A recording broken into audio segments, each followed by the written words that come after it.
Right. Sorry. Good afternoon, everybody. Welcome to the Waipuna Halswell-Hornby-Riccarton Community Board Information Session Workshop. I apologize. I've lost my voice, so just let me know if you can't hear me or you can't understand what I'm saying. I have a parrot here. Maybe you can repeat what I say. But start off with apologies. We've got an apology for absence from Gamal and Tyler. And also we've got Andre on Zoom, and also Mark, apologies for lateness and early departure, but he will be on Zoom. So if people in the gallery, if you don't know everybody around the table, so I'm Marie. I'm Helen Broughton. Okay, so Helen Riccarton. Hey, Hornby. Sierra Brunton Hornby. And I'm Marie from Halswell and Chair. And Andre, would you like to introduce yourself, Andre? I'm Andre. He's counselor for Halswell. He's a computer. Cool. All right. So first up, we've got ComCare Trust. If you would please come forward to Ben and Zane. Ben and Zane. Kia ora. Kia ora, everybody. Kia ora, ko Ben toka ingoa, I'm the Housing Service Delivery Manager at ComCare Trust. Kia ora, ko Zane Chittenden toka ingoa. I am the Complex Case Coordinator Housing at ComCare Trust. That's a big name. It is a big title. The names get bigger. Annette, who's been with us for almost 30 years, her title's like 7 words long now. So is that going to work? Where do I point this to? You just need to click on the presentation. Okay, there we go. Cool. So we thought, well, actually, you're very lucky. You're the first community board we've come to on our tour of community boards, because ComCare Trust works across all of Christchurch. We've also got satellites in North Canterbury and Ashburn, and just recently opened Dunedin as well. So wanted to talk to you today about what we do, specifically around the housing space, but just also in general. And then what we're kind of noticing around the work that we do that's kind of popping up in a lot of the communities we're going to be going out and seeing, and then discussing maybe ways that we might be able to support each other moving forward. So ComCare Trust began in 1987. So we started directly out of Hamilton Hospital. So Les Ding, the former superintendent, back then sought funding from the hospital board to start a community organisation working with people with mental health. We started off essentially being kind of handymen for the group living homes that the nurses were managing back then. Throughout deinstitutionalisation, we got involved in a lot of community-based work. So initially with community support workers, as people moved out of inpatient care in hospital into community. We're also a community housing provider. So we have about 105 properties across Christchurch, and we will have 71 transitional housing placements. I'm our housing manager, but I don't manage that housing. So I'm not here to ask for any land or anything outrageous like that. We have community support workers, which is a more intensive community support for people who are coming out of places like Wāhi Oranga, the former Sega Clinic, or people who have been in long-term residential care. We've got employment services like Job Connect. We have peer support services as well, and Active Links, which is about healthy eating and helping people with mental health and addictions get fit. They often do a lot of group classes and go aqua jogging for walks and things like that. We're from our housing side. So we have, under my guidance, we've got Zane, who's our complex case advisor. We have a worker who works down at Hamilton Hospital. So they provide consulting and advice to all the clinicians down there, both inpatient, Hereford Centre outpatient, Ferguson outpatient, which is where all the sector bases are. I have 2 core teams. One of those is around supporting people that are homeless or facing housing insecurity. So those that are maybe couch surfing, sleeping in cars, sleeping in dirty garages, tents on the street. They might be staying in unsafe environments where they've maybe left abusive relationships, things like that. Emergency housing, which we've got a few units down the road here in Riccarton that have still got people in there. And we also have our sustaining tenancies team, which is mostly about maintaining people in the housing that they're in. For two reasons. One, we know that when people lose their housing, they can go into a cycle of homelessness for many, many years. And second, we notice that a lot of people don't live very well in the community. And it's not that they need a level of care at the residential level. They're more incapable of living in the community. They just need a little bit more awhile, a little bit more support to help them to live well, and to houses can sometimes become a little bit unhygienic, or they might not be able to use their bathroom or use the oven because it's a fire risk and things like that. So we're supporting people there. We also have a group living program where we help people to find housing together. Some of it's our housing, some of it's private market housing. And we support groups of 2 to 5 people to live together as well.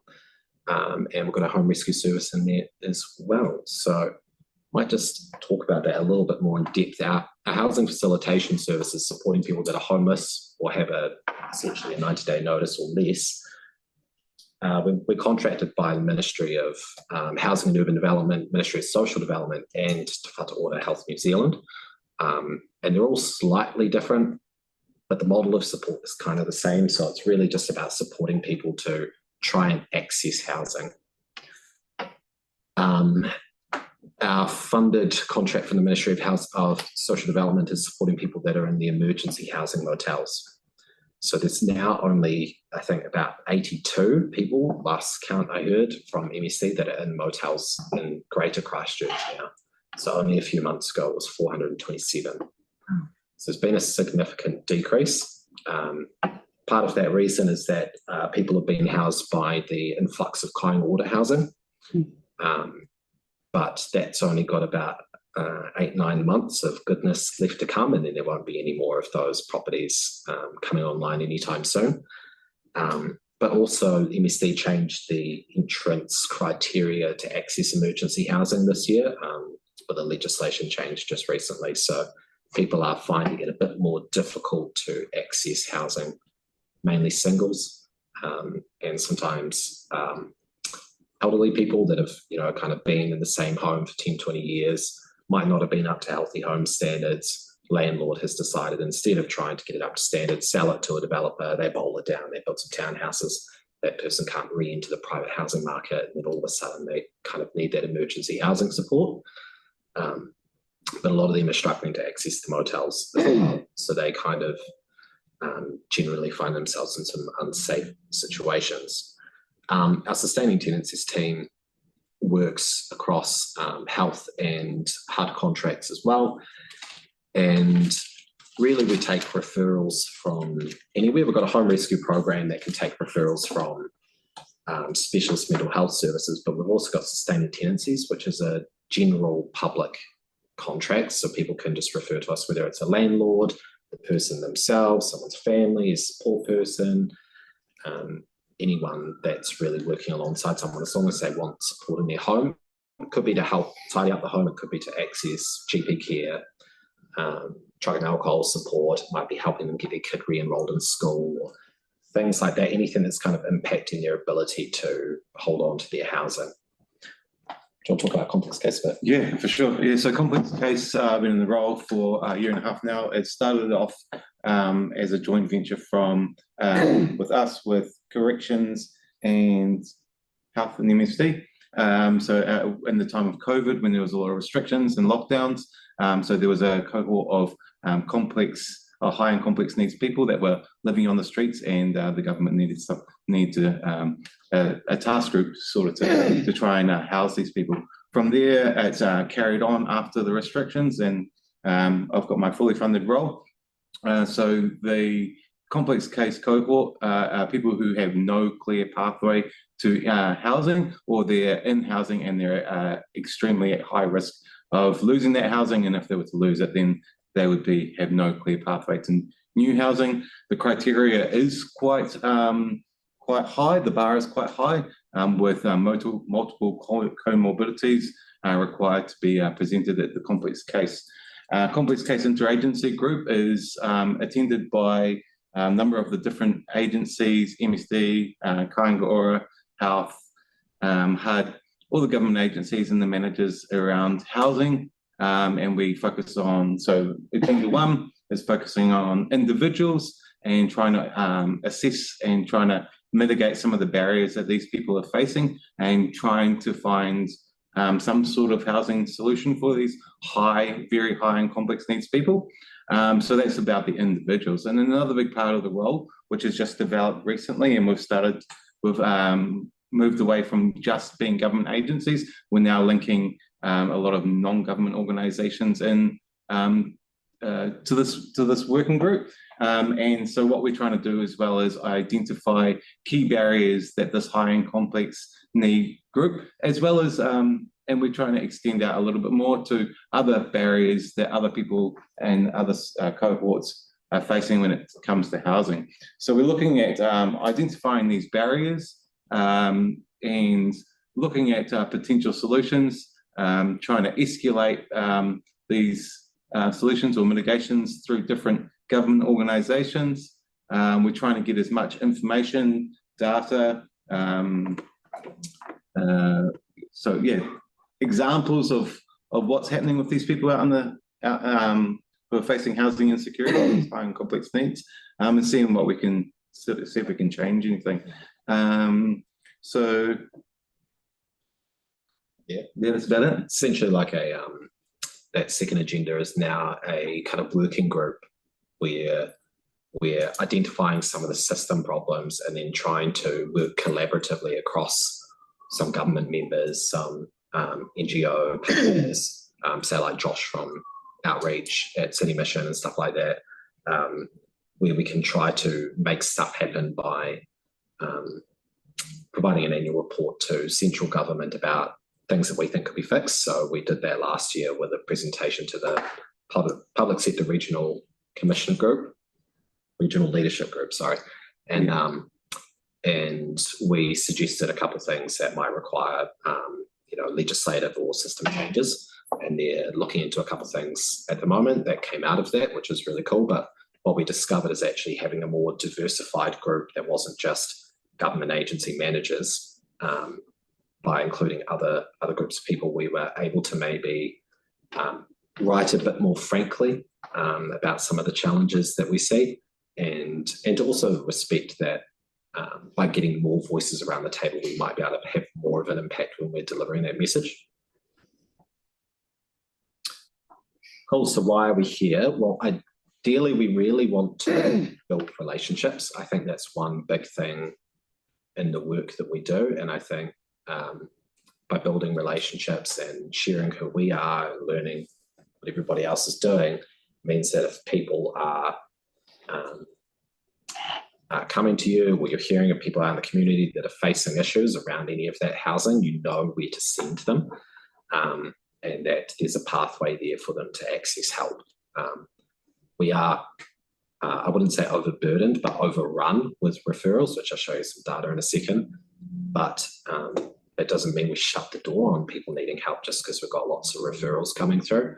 And I'm not actively trying to get referrals because Lord knows we don't need to do studies or anything like that. But I think it is important to get the word out there so people know what's available. And also we wanted to kind of highlight the need out there at the moment. And we've got some data and stuff on that too.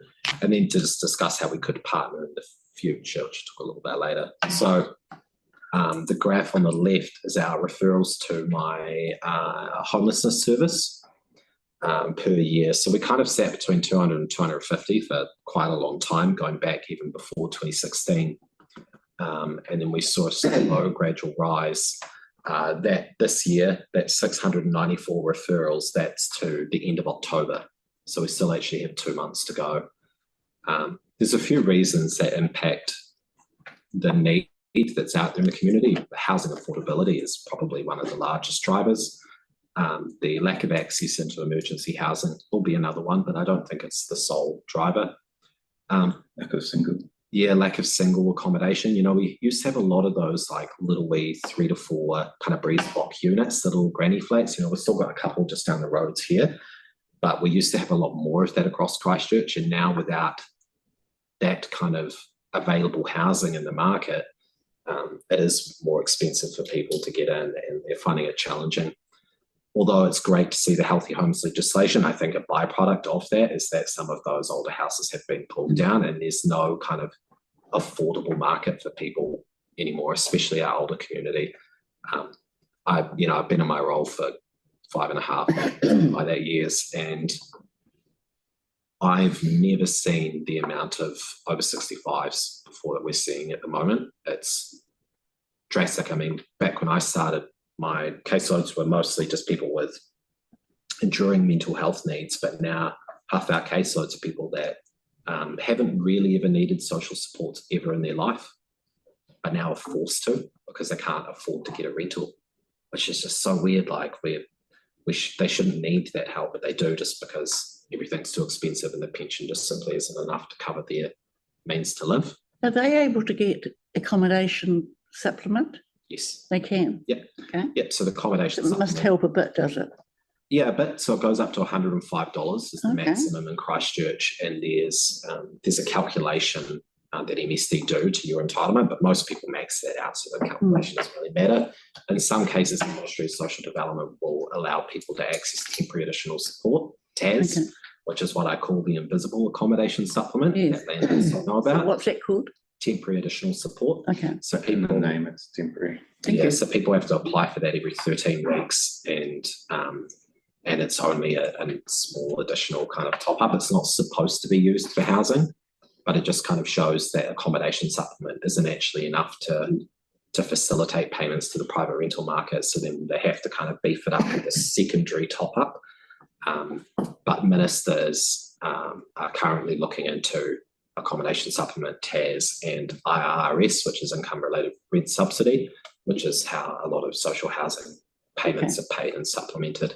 It's one of the reasons for this social. Excuse me, Helen, okay. can we let them Okay. finish the presentation first, Okay. and then we're going to questions. So I just wanted to highlight the referrals because I think you will note you might not see immediately a drastic increase in street homeless. Homelessness has gone well beyond the bounds of the city centre, and it now exists in the suburbs quite dramatically.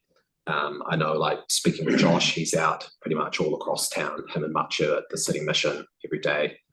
And, they're really active out there, which is great to see. Although it's challenging, we do have pretty good results. Last year, we had a record year of 203 people that we managed to get housed. That's pretty much a third across transitional housing, public housing, and private market rentals. And already in the first 4 months of our budget year, we've housed over 80 people. So we're on target for 250.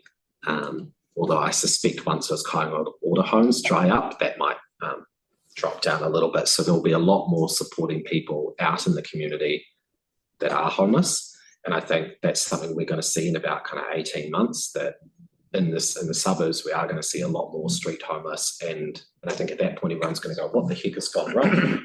But we're forecasting it already because there's Kainga have been advised, the board has been advised to only build to replace, so a no net growth policy.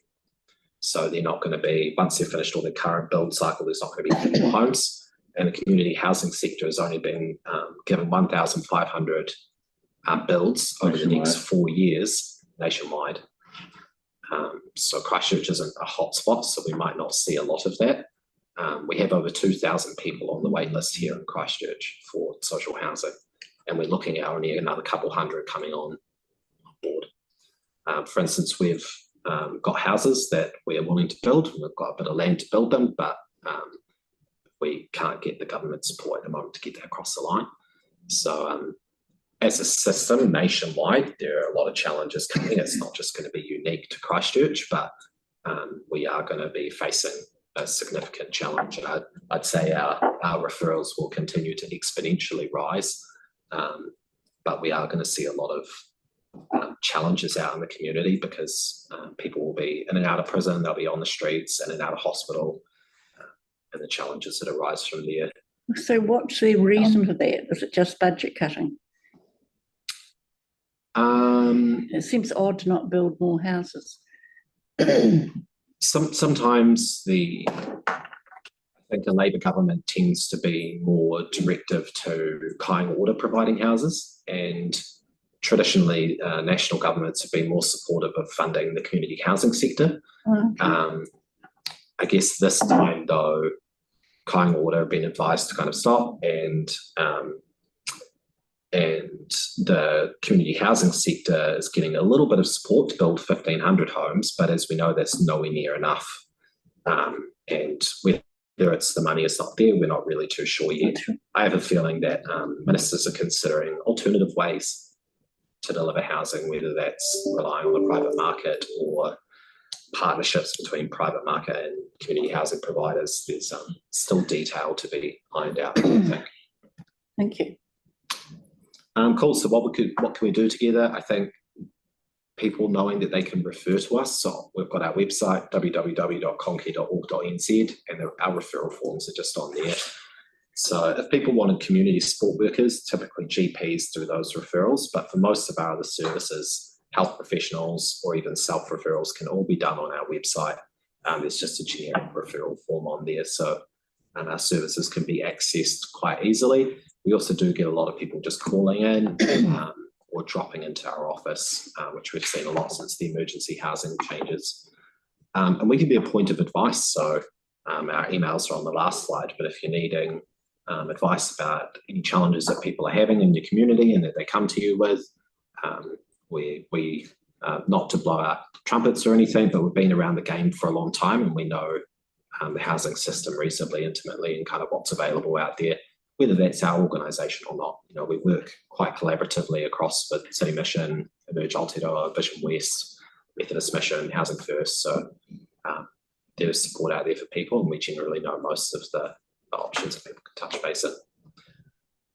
And how can local government and community boards partner in any way with us? I think it's just being able to be a champion for some of the housing issues that do arise. And the more advocacy across the board from NGOs, from some central government when they can, and local government and community boards is a good way to keep those challenges heard and in front and centre, because you probably read in the media that homelessness is going away because there's nobody in emergency housing anymore. But that couldn't be further from the truth. And I've just spent the last 3 days at Auckland at the National Community Housing Aotearoa Forum. And that was the message loud and clear that was sent to Mr. Pōtaka, that people are just not getting access to emergency housing. So it's not that the need isn't there anymore, it's just that they're on the street instead. And another potential option, whether it's suitable or not, is that we hope to, in our community board tour, find someone who's passionate about these housing challenges that might want to take part in the meeting that Zane runs every 6 weeks, where we have people from central government and we have NGOs, and we are forming a bit of a working group to collaborate together and try to do our part in our region to solve the issue. I know it seems unsolvable, but in my short time in my role, I've seen some great changes that we've managed to make for a small organisation of only 100 staff, and we've had great influence across policy quite far and wide. So I think anything's possible, and so there's always a seat at that table. And that's our contact details if anyone needs those. Cool. Well, thank you, Ben and Zane. It's really, really good to know that all the hard work you're doing, and we really appreciate all this. And it just sounds so confusing now with all the other government or non-government agencies or organizations working on this.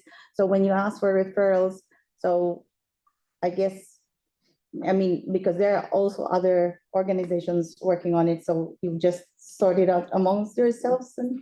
It depends on the service that people need. Yeah, right. So okay. Mostly for homelessness, there's only kind of two main providers. So Housing First, when you've been homeless for over a year, street homeless, but pretty much everybody else in that field would come to us. Unless you're in a motel, you might go to Emerge Aotearoa or Ngā Mataboka, but those referrals are done by MSD, so they kind of sort that out. For sustaining tenancies, there's a few providers. So sometimes we might get a referral and go, actually, we're too full at the moment. So we'll contact the other providers and say, would you be interested in picking up this referral over there? we just have a conversation with each other. But most of our homelessness work just comes through CompCare. We've got last 5 minutes for questions and answers. I've got Andre. Helen, do you still No, I'm need? fine. You're fine. We've got Andre, then Hank, and then Sarah. Andre, you go. Thank you, and thanks for coming to speak to us. It's good to hear an update on the reality of what's going on out there. We do often get people come and speak to us and claim that there's no housing shortage or housing crisis, but what they're actually meaning is that there's no housing crisis in their own personal life, not necessarily out in the real world. So it is really useful to hear these types of realities. Are you just able to touch a bit on what I spoke to you about a few weeks ago around that industrial interface issue?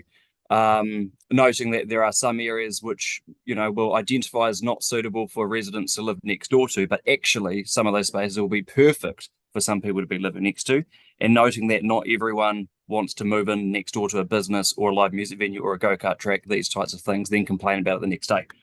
Yeah, for sure. Yeah. I've been doing a little bit of research on zones. I'm definitely no expert. But I think through some of the especially through Zane's work in the complex case group, there are some people that may present challenges for communities because they might be, a little bit antisocial, or their illness may present in a challenging way. But everybody deserves a home. And currently those people just end up cycling between the street, prison and hospital, which costs the government a ridiculous amount of money and actually puts the community more at risk. And I think for that very, very, very, very select few people, we are hoping to look at ways that we can build small groups of housing, maybe like 3 to 4 units in semi-industrial areas, like those buffer areas, the IG, I think it is, on the zone map, or like, old brownfield sites or things like that, where they can live well without being too challenging. And not saying that all of them will be challenging. We're talking about the very small percentage of people that we support. So my service supports around 700 people a year, and we're talking about probably how many people? Yeah, 17 in the last year and a half. So very, very, very small group of people, and they're pretty much not going to be getting housing through Kāinga Ora or Ōtautahi Community Housing Trust or anything like that. So we definitely need to consider unique solutions around how we can reuse land in a way that's going to benefit everybody. In conjunction with co-collaboration with multiple government and non-government organisations. Yeah, like working even alongside house to see if we can get funding for sprinklers and stuff like that. Trying to build housing that's a little bit more robust and resilient. Nice one, thank you. And so just an FYI for board members, council starts doing work on its industrial interface plan change early next year. So what makes sense to me is if staff can provide advice on how something along these lines might also fit into that. Ben, are you coming to speak to council next month? No, we're coming in early Feb, I think. We're still going to iron out the date. Yeah. Okay. All right. We'll take something offline around getting staff advice, possibly a bit earlier, just so it's not too late for that plan change stuff. Nice one. Thank you. All right. Thank you, Andre. Hank, please. Good to hear from you guys.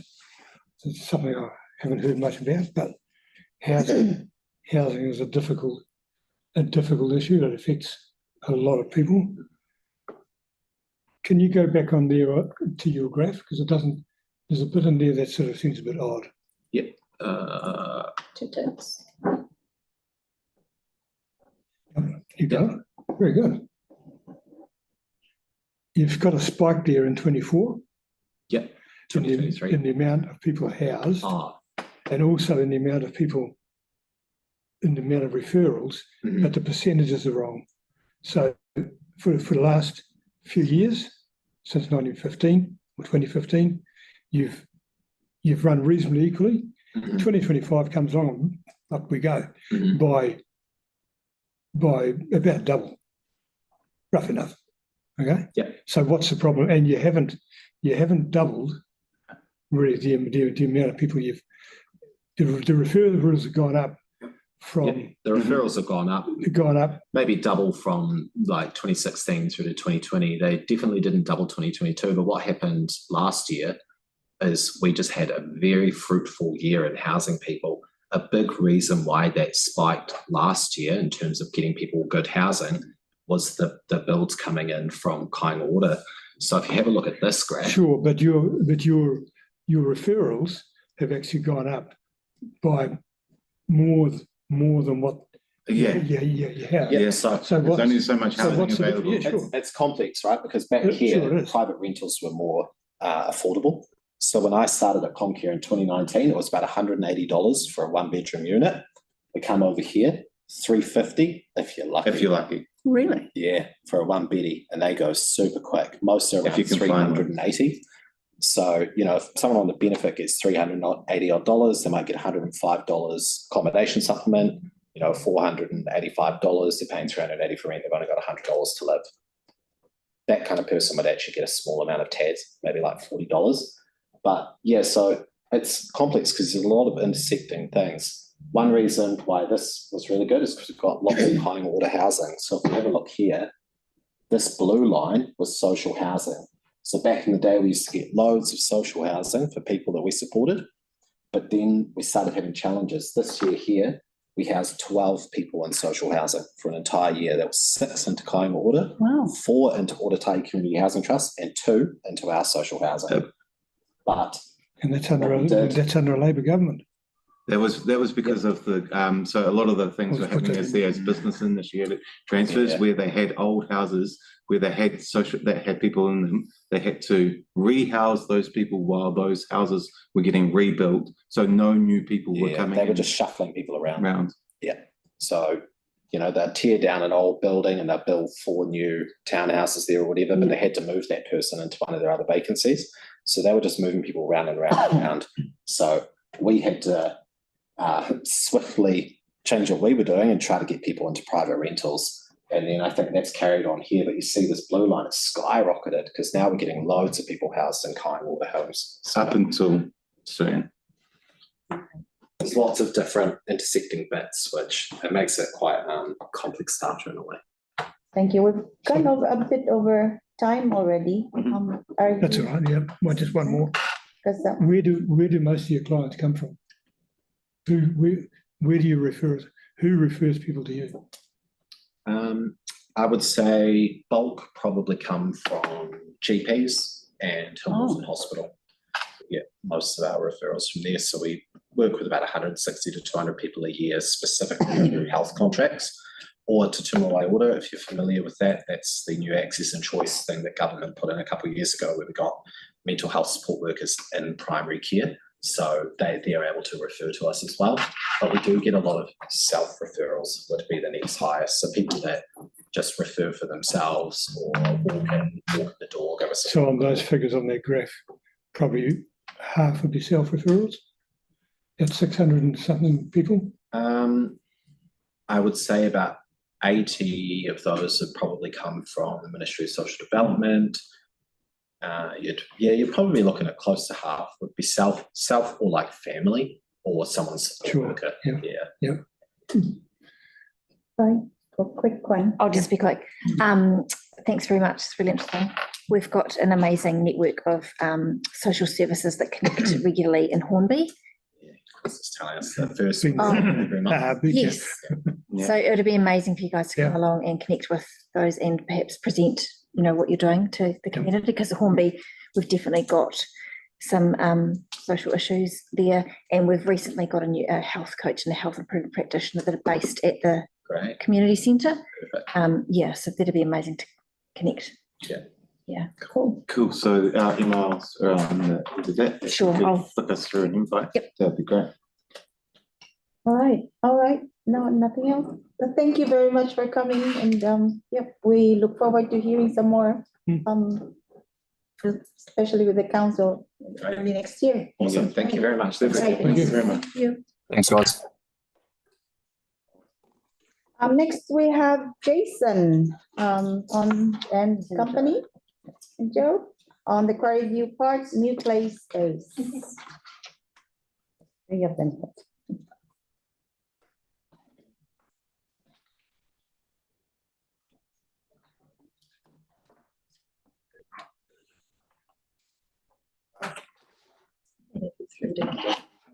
Right, cool. Kia ora koutou, I'm Jo, I'm the project manager on this project. Kia ora, I'm Jason Tippler, I'm Parks and Recreation Planner of the Council and working on this project with Jones. I'm Olivia, I'm doing the engagement for this project. So today we are looking at Quarry View Park in Halswell and the new play space development. And giving you an update on the project, and the idea is to go out to engagement to the community soon. So the first question is why we need a playground. So this has already gone through a level of engagement, but we'll go back and start very briefly. So council's guide in regards to the infrastructure and design standards is to try to achieve a spread of playgrounds, so everybody has a walkable playground within 5 minutes of their home, 10 minutes of their home, which is an approximately 500 to 600 metre walk through the roading network.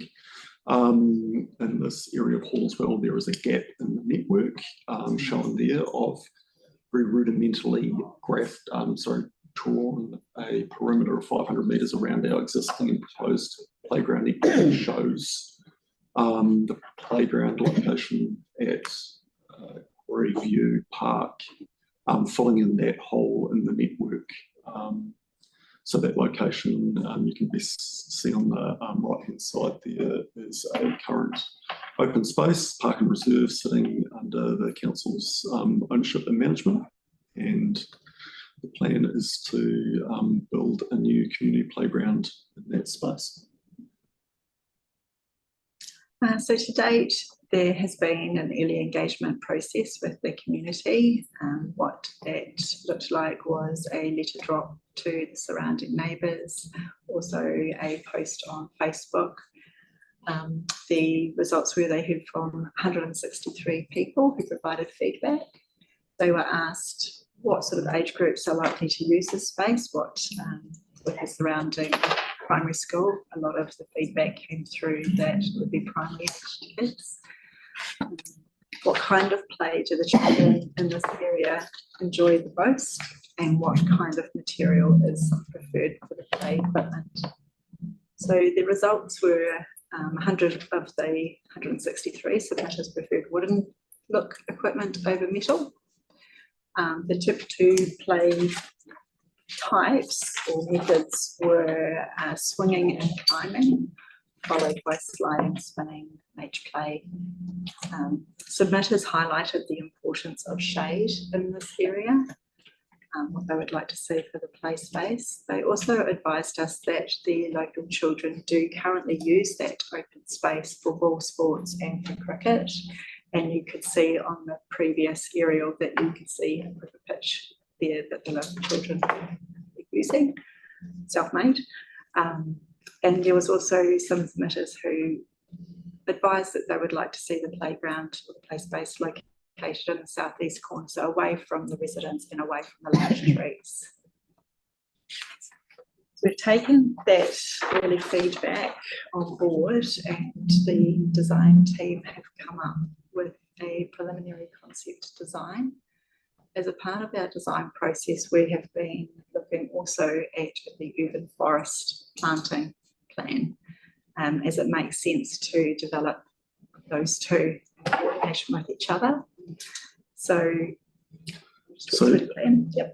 with our landscape architect, Joe, and I, we've worked through what the submitters want and have come up with a plan here, which currently shows the urban forest around the perimeter, keeping that open space. You can still just see the cricket pitch that's been mown by the locals, kind of in the centre northern area.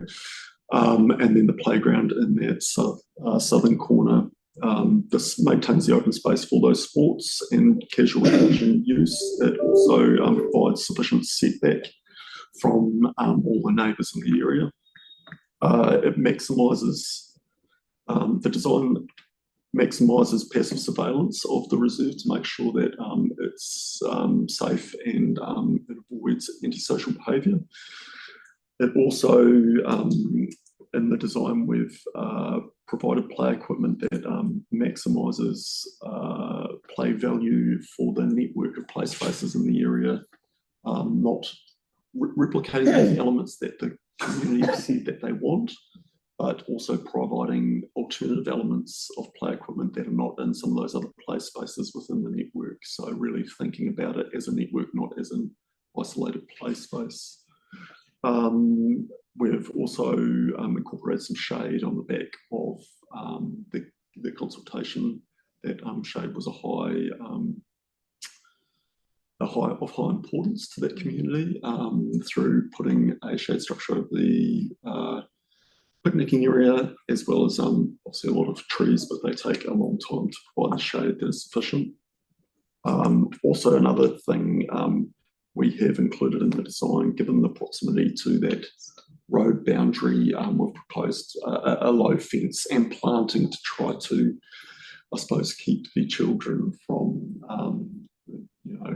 walking out onto the road network. So it's always a bit of a challenge on these sites when you're trying to tick all the boxes, but we have tried our best in this concept design to mitigate some of those concerns. So the slide up here at the moment that Joe's brought up is showing you a little bit more of a close-up of the elements. The square box is what they call a rock climber, which is a climbing structure with areas for kids to play in and socialise. We have a spinner at that southern corner, a swing with basket and toddler and normal strap swing, so providing for all age groups and abilities. And then we've surrounded it with nature play through those garden elements, as well as a picnic table and connecting pathway. I'm happy to take any questions now or at the end of our presentation, but we can keep moving through our presentation at this stage. As a project consideration, so our project budget, not construction budget, project budget is 165,000. So the play equipment, furniture and structure, so seating, the shade, picnic tables and the play equipment itself comes to around 55,000. Construction, including safety surfacing, your pathways, your planting, your fence, comes to around that 90k mark, with 20k for design, construction, and any EMPs that we require for the space. Accessibility has been looked at with regards to the sealed pathway. We also have the inclusive pieces of play equipment with the basket swing, and the spinner can also be an item that's inclusive.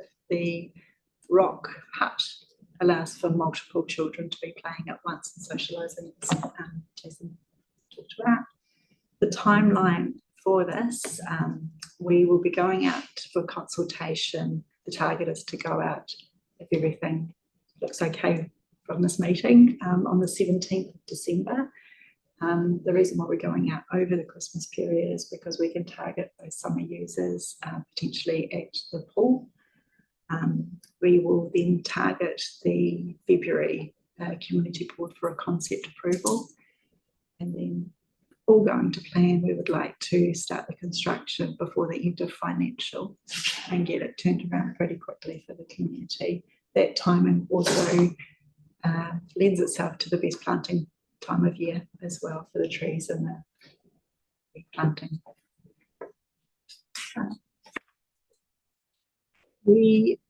As I mentioned earlier, we have looked at the urban forest planting plan and looked at this space in collaboration. We believe, as I mentioned before, that it's logical and efficient to look at those two aspects as a whole for the whole site. The urban forest, the trees, the play space will all be included in the one consultation for the community, so we won't be going out separately. And the idea is that we will present just the one concept plan to the community board in February for approval. The budget, however, the design and the planting of the urban forest element is a separate budget, so it does not come into that 165,000.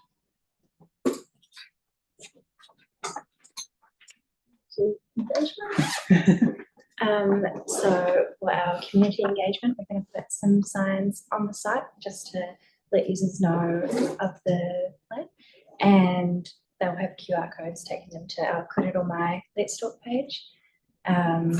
This is just a concept design, but it's our standard sign. We'll also provide information to local residents and key stakeholders, and we'll also send emails to submitters who come involved in the journey engagement.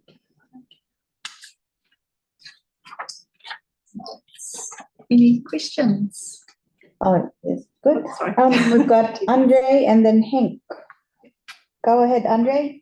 Thank you. Thanks very much for factoring in accessibility, and I think the engagement consultation so far has all been really, really good. My only likely concern is that there's maybe 1 or 2 or 3 too many trees, just to allow for that sport space for cricket and kicking the ball around, this kind of thing. But just on the shelter in the playground itself, I'm wondering if you'd be happy, as part of the consultation, to just clarify if residents would rather have that shelter construction there or more play equipment. Just noting that it will be surrounded by trees offering shade, which may alleviate or satisfy what people were after with some shade anyway. I could be wrong. That's exactly what people want, but I just wonder if it's worth clarifying that with a limited budget available, people would rather have more play equipment and be happy with the trees, not need that shelter, if you know what I mean. Certainly, we've talked about that as well, and that's definitely one of the questions that we would be asking. Yeah, you're already planning to ask that kind of question, sort of let people know that the alternative is potentially an additional piece of play equipment. Correct. Yeah. You're all over it. The reason why we've put the shelter in as the first option, I guess, is because the trees will take time, obviously, to develop. So it's giving them that initial option for shade. Yeah. Okay. Nice one. Hey, thank you so much. Thanks, Andre. Henk, please. You said you got 165 people to respond, and that's what sort of drove your design thinking. That's a pretty good effort, I reckon. Well done. Yep. How did you do that, and how do you know that those people are the ones who are going to be using you? It's not trying to trick you. I'm genuinely interested in how you know that those are the people who are going to be using it, rather than people who think, it might be somebody living in Hornby who says, "Oh, that's a good idea." I guess the letter drop to the residents was probably the biggest aspect of advising people. So the feedback from there and the social media posts, I believe in the raw data it does provide where the residents are from or where the feedback is from. So that can give us that data of whether they were local submitters or they were from further. Yeah, because my fear would be that if a whole lot of them live out of the area, but have got an interest in trees or cricket playgrounds or whatever, that they would reply that it may not suit the local population. I think I'm really confident we've heard from locals here. I've had a number of emails, messages direct from neighbours surrounding residents, and it all stacks up with exactly the responses that I've captured here. No concerns whatsoever. I wasn't concerned. I was interested in how you get a reasonable response for a small playground, because that's a pretty good response rate. I think it'll be a very engaged community will be part of the reason why, and also a very good job of doing targeted consultation by that's good. engagement team. So those two factors. I know in another area when using consultation in the pool, and especially QR codes over the summer period worked very well. There was thousands of responses. So I know that if we were to target that Halswell pool, you'll get people who are queuing up to go in and they'll see the QR code. So I feel that we'll get quite a substantial number of responders for this next phase. All right, thanks, Hank. Yes, just in terms of the trees, they create quite a block. Has anyone thought about or mentioned to you about strangers hanging around the trees and being a danger? So I can briefly speak to that. So yeah, completely familiar with the principles of civil mentioned through environmental design. One thing that this concept plan doesn't really give you a good idea of is the trees shown there are fully grown. So you're talking about what you're seeing as trees at 25, 40 years old. Yes. It's not going to be like that for a while. What it also doesn't show is that there's no proposed planting under those trees. Okay. Sight lines are clear above the trunks. So the only planting proposed is around that fringe of the playground. Again, Okay. That's fine. That's not. Planting is very specific to keep low. Yes. Nice some visibility between them. Okay. So yeah, no, very, very well caught. And yeah, we do intend to make sure we don't increase the risk of. It's not quite so easy to send your children off. I mean, it's probably not possible now anyway, anywhere, but you can't just say, go and play in the playground. And they go and they're safe. Yeah. The beauty is with the sight lines and stuff, there will be homes there that people, I think, will feel safe with their children just entering the park. I would anyway with my children. Okay, thank you. With regards to the trees, also the key people will be wanting feedback as those neighbours that we've got some planting very close to their boundaries. So Yes. that will be some of the questions we ask them. We don't doubt that the landscape plan will be one of the items that will change through this consultation because it'll be the first time they've seen that. Thank you. Yeah. All right, we've got a last question from Sarah. Trees 25 to 40 years, that's quite a long time, isn't it? So like those larger ones in the corner, obviously going to take a long time. In 5 or 10 years, are we anticipating they're going to be big trees? I just know that there's been some planted in like other subdivisions and they're so small, even 10 years. They do take a long time. I just wonder if that was to do with the ground prep and stuff at the time. There's a number of factors. It can be how much water they get is usually the number one factor in the success of their growth. Yeah. Also, the species selection is critical in places like Christchurch. If you get the right species that do well, they will do well. But generally, trees will take a while to establish, but once they get their taproot into the water table, usually they're away. So sure, and I guess when you're combining it with the urban tree plan, it's going to work in conjunction. Yeah. All good? Yeah. All right, thank you, Joe, Jason, and Olivia. Thanks. Right. Thank you. Great. Thanks. Now we have Mr. Matthew Pratt about the council facilities at 151 to 153 Gilbert Fox Road and 8 Waipuna Avenue. Interesting. Welcome, Matt.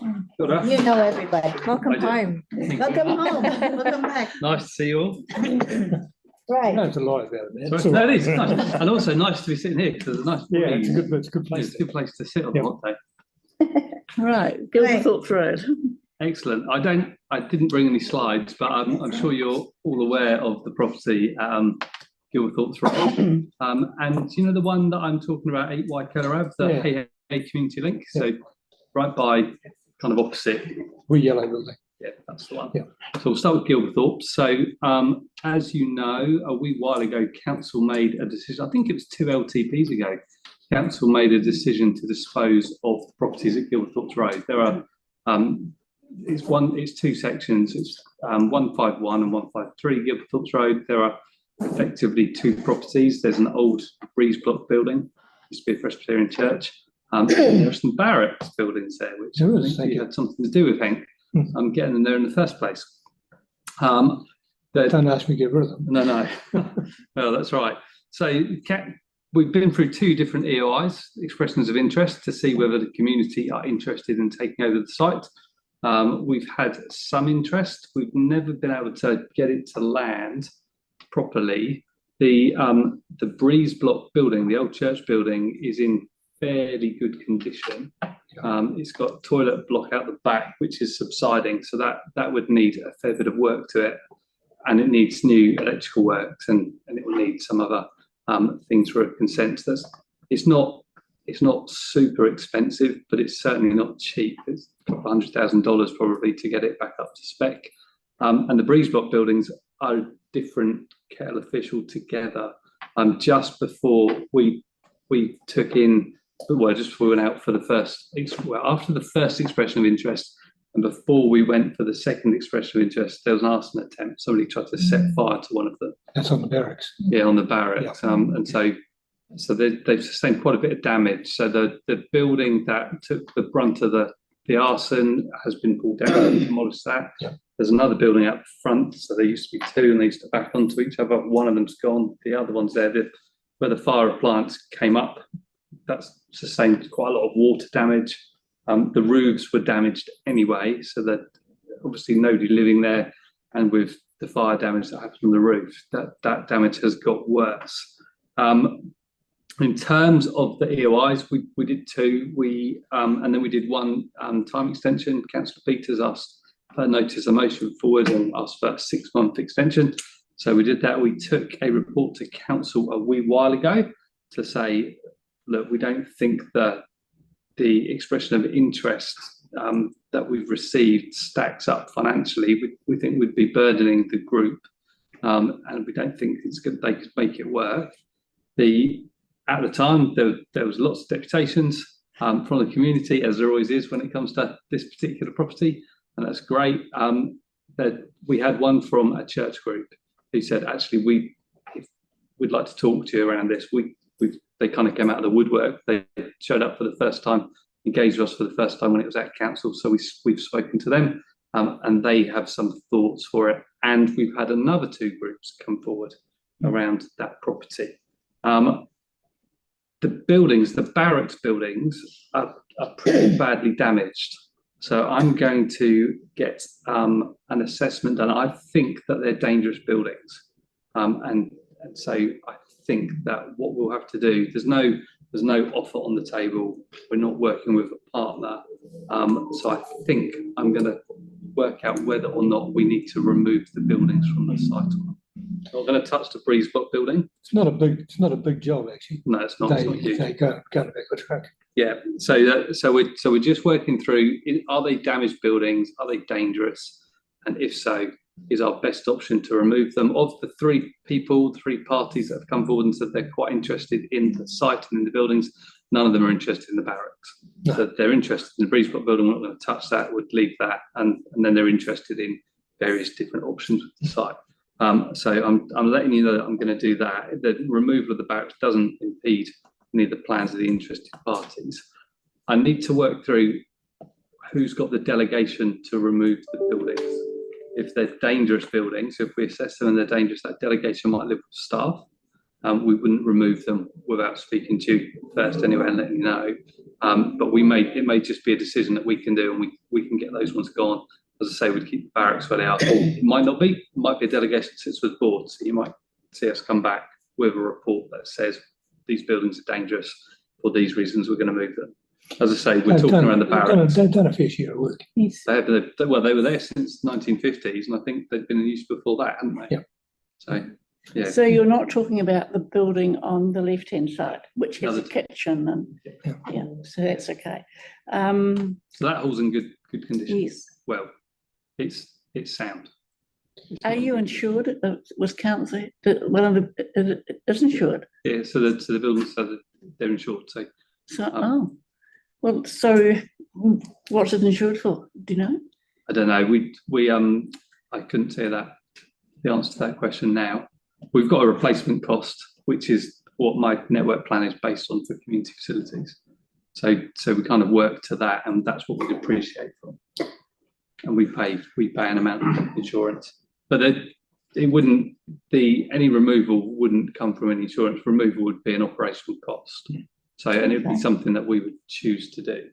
But the idea being, we'd leave the Breeze Block building, we'd remove the barracks buildings, you'd be left with a large site, and then probably we would go out for another expression of interest process, because as I say, we've got 3 interested parties, and there may be others that come out of the woodwork as well, and then we would bring a report back to council and go through the cycle again. And so if we had an interested party, and say it was a church group, for instance, the building would be built and then leased, would it?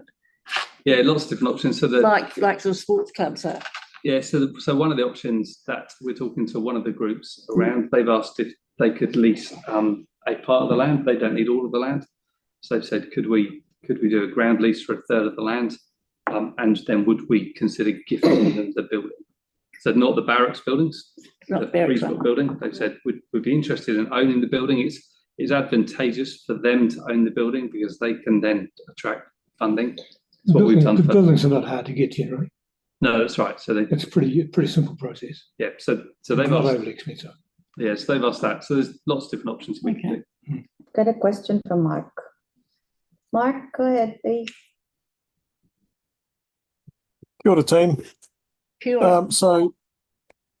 Within a new expressions of interest, Matt, you'd be opening that up to everyone, all the existing community groups, and also these 3 new groups potentially, wouldn't we? We'd open it up to the market, so we put it on GETS, which is the Government Electronic Tender System. So I would ask Bailey and her team to publicise it as widely as they could through their networks. But the tender is where the expression of interest itself would live on GETS, which is how we tend to do it. So then anybody that's interested would get to see it. Because the Filipino Church, who were the ones that I guess saved the decision at council 6 weeks ago, they'd just be the same as anybody else. They wouldn't have any advantage at all, would they? No, no specific advantage. When we come to evaluate the applications that come in, I think we would probably say community use would be part of the weighting for it. So anybody that's using it for community use, I mean, we'd probably score them higher for some of those things.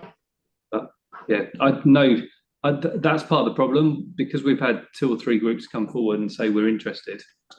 There's an equity issue now. We can't just because one group has spoken to council, because if we gave the other groups the opportunity, they'd come and speak to council as well. So and they'd put it. So really, we need to now say, right, okay, so let's go through this. One of the things that we're really clear on, and one of the things we've been clear on the whole way through, we don't want to set anybody up to fail. So we don't want to lumber them with a building, you know, or with buildings, and then a huge, great big bill to pay, and you know that doesn't work. They'd forever be painting a thermometer and it wouldn't be moving. And the other thing that we're really clear is council have said at no extra cost to council. So the current decision for council is to remove it at no extra cost to council. Right. Sorry, Mark. I guess one of the frustrating things for the Filipino church is they're keen and ready to go to replace that toilet block next week. So they reckon they can have that toilet block demolished, rebuilt, ready to go within 3 weeks. But of course, they're now going to have to join the end of the queue and go at it with everybody else. So yeah, and I think understandable. I've met with them on site, and I think they need a resource consent, and so I think it would slow them down anyway. Some of the things that they need to do, or they need a building consent anyway, at least to do what it is that they're talking. So it's not quite as simple as gifting them the kind of a sale and purchase. Pump the concrete underneath the floor, doesn't it? No, it's not quite that easy. Never is, but no, exactly. No, we've been out. So I think that's so is the church just wanting the building which is up and running, or sort of running, or are they wanting the barracks as well? They just want to. So we've had 3 interested parties. Yes. 2 of them are interested in just the Breezebrook building alone, and one of them is interested in the whole site, but the site without the barracks. So you know, so we'll go through the tender process. We'll evaluate it, and then we'll keep you in the loop as to what's happening. So Have you got a time frame on this? Site. I've seen this site the first time when we did our bus tour at the beginning of our term, and then following that, occasionally I drive past. I don't know if everybody is there access to go inside. Are you able to take us inside? Yeah, absolutely. So is there appetite for the board to go? If there's appetite to do that, I'll work with Bailey. We can work that out. We can go down the site and meet you there and take you through. We won't take you through the barracks buildings. As I say, I don't think they're safe, but we'll certainly take you through. You're not going to afford A few of us have been in there already. Henk, well, you obviously know, you're very familiar with that. Yeah. There's a bunch of us that went through Yeah, maybe a year ago. yeah. Yeah, no, happy to do that. And in terms of your question, Mark, is there a time frame? I don't think that it would be wise for me to take a report back to council between now and October. I think I would probably wait. So I think we'll probably put an EOI out maybe February. So we'll probably start working on the new year. So that'll be February, March. That we'd work on that. We'd put that out. We'd probably have it out for 6 weeks. So that'll take us to Easter, and then we would do the work on it. And inevitably, you have to go back and you have to ask more questions. So let's say that takes 2 or 3 months. So what does that? That's kind of April, May, June, July. We might take it back kind of July time if we're ready to go there. But I think if we get any closer, this one has been fairly contentious in the community and with council. I wouldn't want to put the council in that position and then run up to it. All right, Hank, and then Mark, and I then I feel for the Filipino church. Yeah. The church has been, the existing church has been sold, and they've got to be out there by the 20th of next month. Yep. And you're not helping. Oh, we're working with them. No, we can't. I'm get being this building. No, I feel for them as well. I've been speaking to Peter. Yeah. He lives around the corner from me, as it turns out. have you I spoken to suggested- them in Recently, person? I mean, not Peter, the Filipinos Yes. there. I met them on site. I suggested he come to you Yeah. because he came Thank to you. us first. I said, go see Matt, he'll fix you. Yeah, so wrong. we're working through. No, we're working through options. We're trying to find another option to go into in the meantime. Okay. Right. The problem is that they do building. need to go somewhere. Yeah, they do. The challenge we've got is because the Breeze Block building has been decommissioned. It now needs the work to get it back up. So it's not as simple as just getting into it. Okay. So that's the problem that we've got. Yeah. Had the building still been occupied for a period of time, and then this had happened, it would have been, we could have done them a quick lease. We've decommissioned it. We've gone through this. So If it's only a temporary fix, if they're after a temporary building, they should come and see us at 126. yeah, If they're after a permanent building, we haven't got the storage for there. We've been through that. Which is why I sent it to you. well, we've and I found some options for them. There was another church, Filipino church, actually, as it happened, that was meeting in Halswell, and Okay. we found them another location, which now means that the location in Halswell is free. So, Yeah. so Anyway, if we're it linking gets them stuck, up. we've got room there on a temporary basis, but not for all the equipment. And it's the same and that's part of the problem, is same with any church. All of our facilities get used very well on a Sunday morning by churches, and we don't have Even storage this for them. one, Yeah, even this one. even this one, I noticed, yeah. So that's Gilbert thoughts. If I move on, And then we got, Waipuna Ave. So we got one more. I'm sorry. Mark, go ahead. Thank you. So the time frame, I guess, is going to miss the annual plan. That was my question. So one of the plans was to potentially put a question out in the annual plan consultation to around this Gilberthorpe's property. Yeah, so we still need to think that through, and what that looks like. So if we decide that we're going to go for another EOI, we'd be looking to do that in February. Yep. And I think because we've got 3 interested parties on the table, I think that an EOI is the best way forward. Yep. Is there any possibility of getting a question about gifting to a community group or groups of the site into that consultation and annual plan, do you think? I don't think it would need that wider consultation. No. So I think we had to do that for Yaldhurst because Yaldhurst was heritage listed, and therefore it needed to go for a special consultative process. This one isn't. So Right, so when we did, if you cast your mind back to the old library in Hornby, we didn't need to take that through that process. We were able to work that through, and we still went out and we consulted, but it didn't need to go through an annual plan. It didn't need to go for an SCP, effectively. Excellent. Thank you. Good. Waikala Ave, so 8 Waikala Ave, we've got a small building, so we've got 3 facilities on Waikala Ave.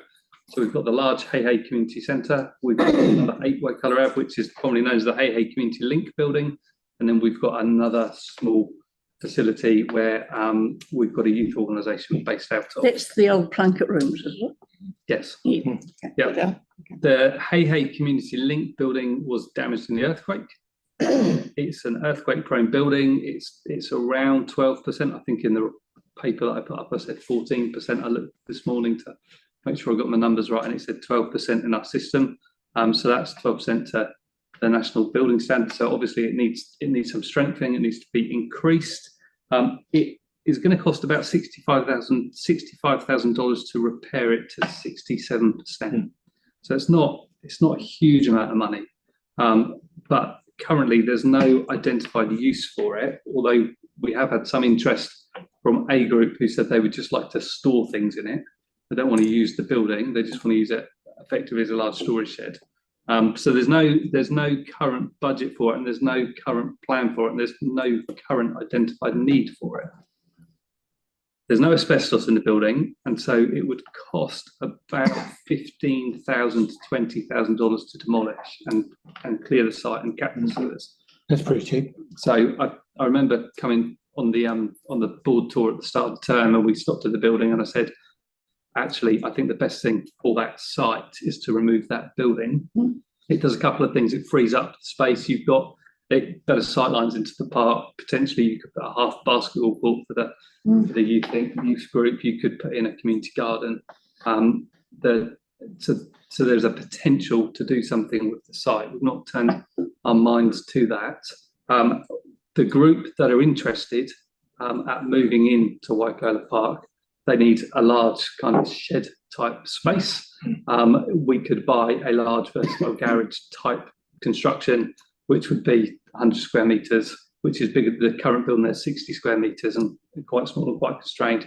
You could put in a large building that would go there, and that would meet their needs if they were interested in the site, if there wasn't another alternative for them.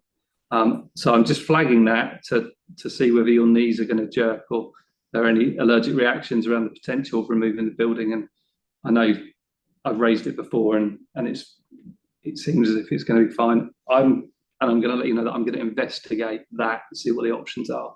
And again, we wouldn't do anything without coming back and speaking to the board. But it seems prudent to remove it, as there's no identified use for it, and then rethink what we could do with the site. We wouldn't remove it and then decide that we didn't need the site. We'd think that through before we removed it. I like it, thinking it through. Question from Mark, right? Mark, go ahead. Thank you. So the group that's interested, would it be an option for them to use it for storage, or is it just simply too far gone and going to be too expensive to bring up to standard?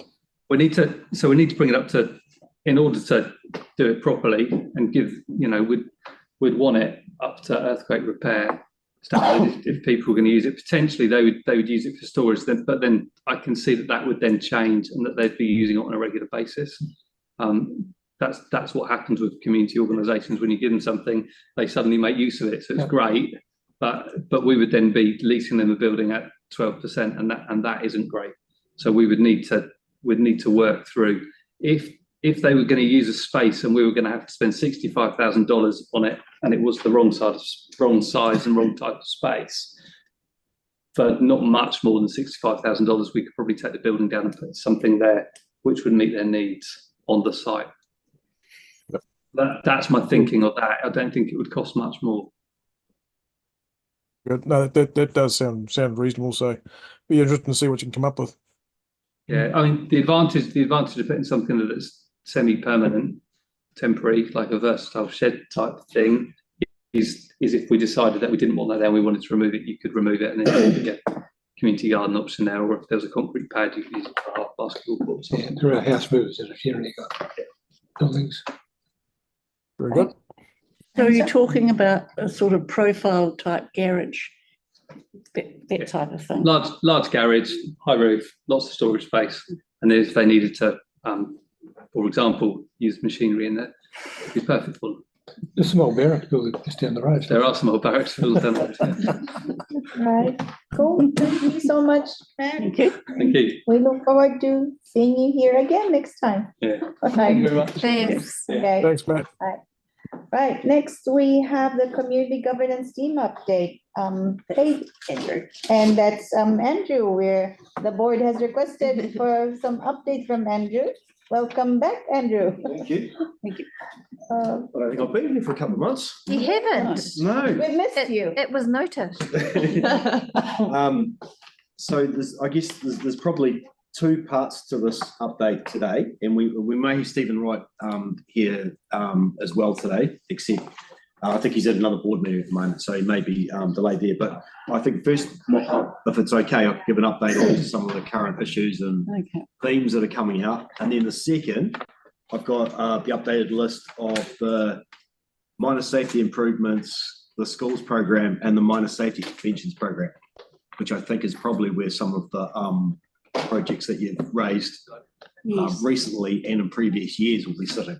And I had some questions. So yeah, and more than happy. I had some were they sent through to you? Because Yes. Yes, Yes, I can. So you've got my question, questions. Stephen. No, Okay. and thanks, Sheree, for putting that one up. Now, probably Helen may remember this, Calverton Place in Horswell. No, I don't actually. This has been an issue probably, I've found reports dating back about 20 years.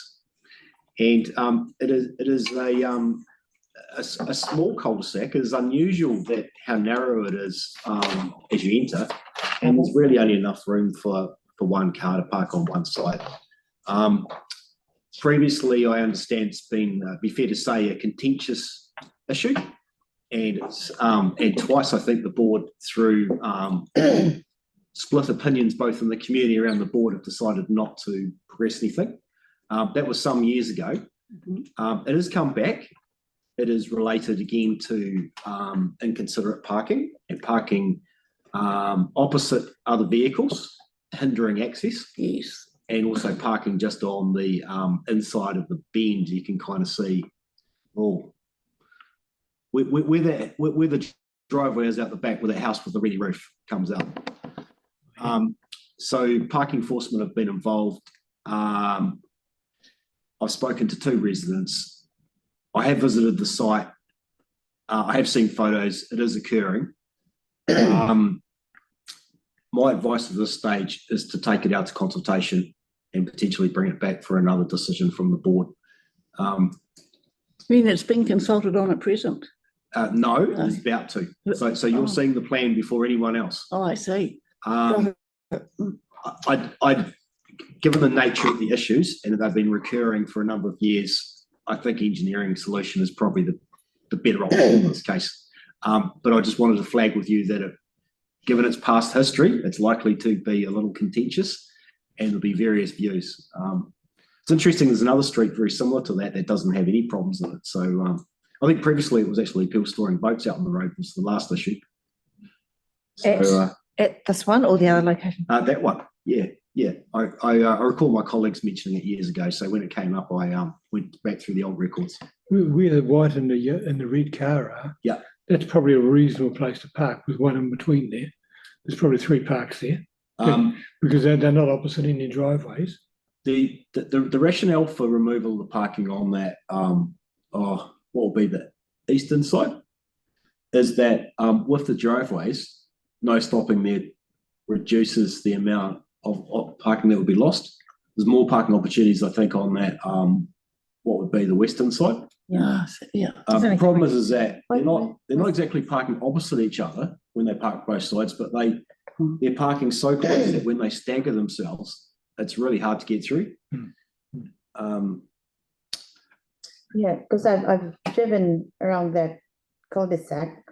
The issue I saw was the cars parked a lot around that bend. Yeah. At the end of that yellow line that you've got. It's quite an unusual inside. That's the bend that they've got. That's the bottleneck. There. That one there, but also when you get a car that parks like here, it's very difficult to get through. This one's got the most driveways on it, so that was the thinking. But this is actually really wide. Yeah. So I think That's bottleneck there, this Yeah. issue. Just mentioning parking again, there's quite a noticeable increase in parking complaints coming out of Riccarton at the moment, in particular, and they're I guess they're related to high density housing areas close to main attractors. I think they're people who have recently moved in with multiple vehicles, Yes. and they're finding it difficult negotiating I guess what they've signed up for, perhaps in their lease or their purchase, with the actual opportunities out in the street, which is typically all day parking on one side and P120 on the other. That's which right. is, through years of trial and error, I still think is probably the best balance Yes. to both get turnover, to enable people to park their own vehicles out on the road if they get an opportunity to. It services workers as well, Yes. and others. It's not ideal. It doesn't suit everyone, but it's probably still best. But we are getting a noticeable increase in the amount of complaints about inconsiderate parking, and also people wishing to have exemptions to parking restrictions. They certainly don't qualify for residence-only parking because that's around sites that have no physical space off street, and I understand that that scheme is the existing permits are being honoured, but there's no new ones added to it, and none of these properties are in that situation. It's basically a central government issue back in 2020 where they decreed that councils couldn't ask for parking on site. I know there was always a problem anyway, but it's made it worse. I don't feel inclined to change it because central government stuffed it up, basically. I think we should be writing, if we're doing anything, writing to central government, saying, are you aware of what you've done? I don't think they will listen, though, even with a change of government. So I think it's a dead letter, but I don't feel inclined to change. When they buy the house, they know if this, when they rent it, they know if there's parking on site. Without fail, these are all properties that have off-street parking to some degree, but the common theme is it appears not sufficient for the you have 4 students in a unit. Or people who have 2 vehicles plus the work vehicle or something. So so my understanding too is the exemptions to parking restriction scheme that was trialled in Russley, I think, a year or 2 ago. It's still being progressed by strategy and planning. There was a lot of lessons learned, I think, from that and trying to administer it. But until such time as council has a policy around that, what we're doing is really referring people back to parking enforcement, or just being quite frank and saying, well, on balance, this is the best we can do. Yes, and something to do with intensification. Henk and Sarah and Marie, you used to have an old house and it ran down, and now because it's medium density, which was over intense in my view, you get now 4 units, each with 3 people in them, and you could potentially have 12 cars on the street. And council can't require anyone now to build a car park on site. So it's all on the street. But the other issue around it too is that at the time, they were sort of saying, well, in Rata Street and Remu Street, you've got parking restrictions on both sides.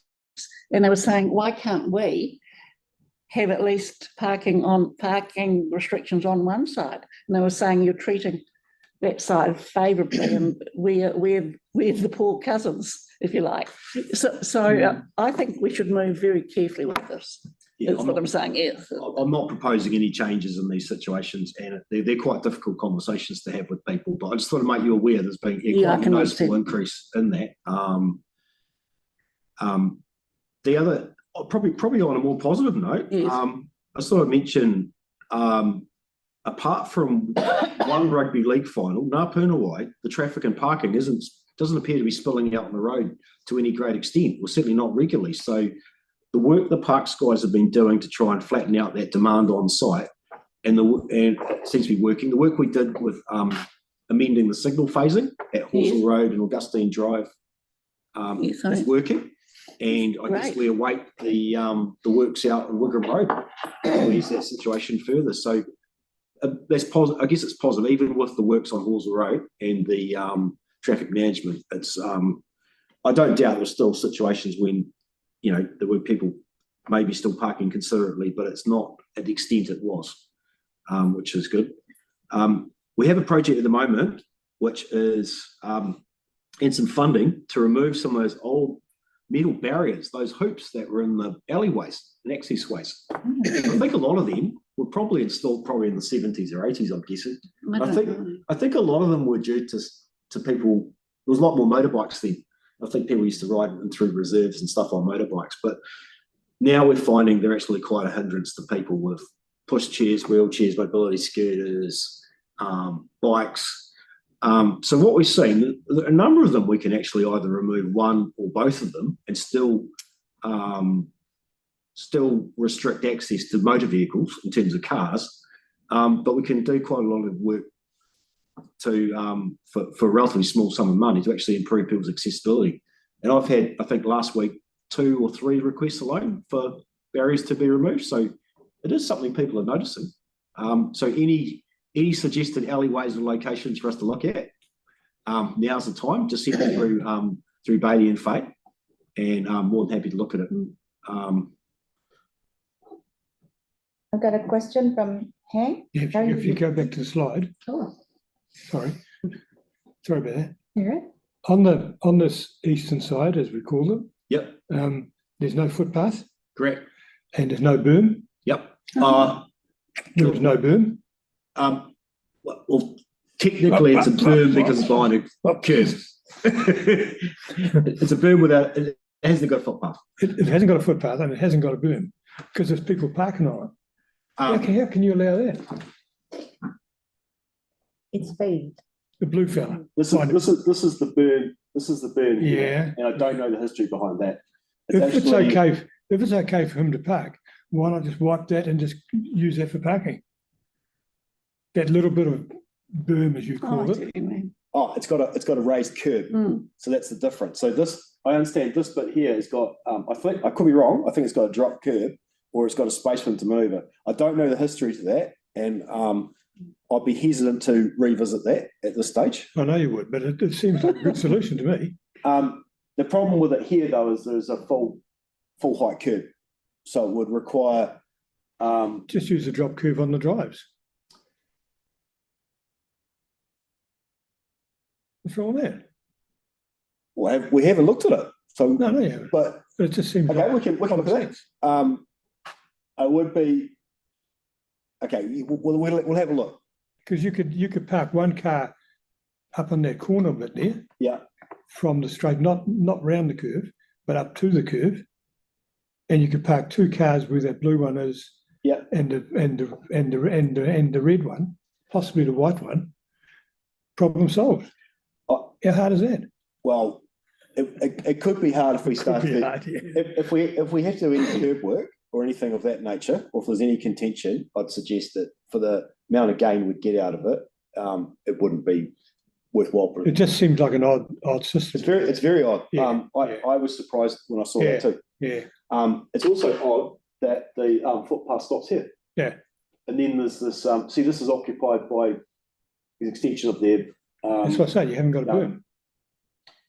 Well, I could talk about the terminology. The residents may not want that, though. Yes, residents will never want change, and they may not wish for a hard stand area to be there because, at least in grass, it is actually functioning to. It will actually take up some of that water before it gets into the channel. So they might prefer to have the no stopping then.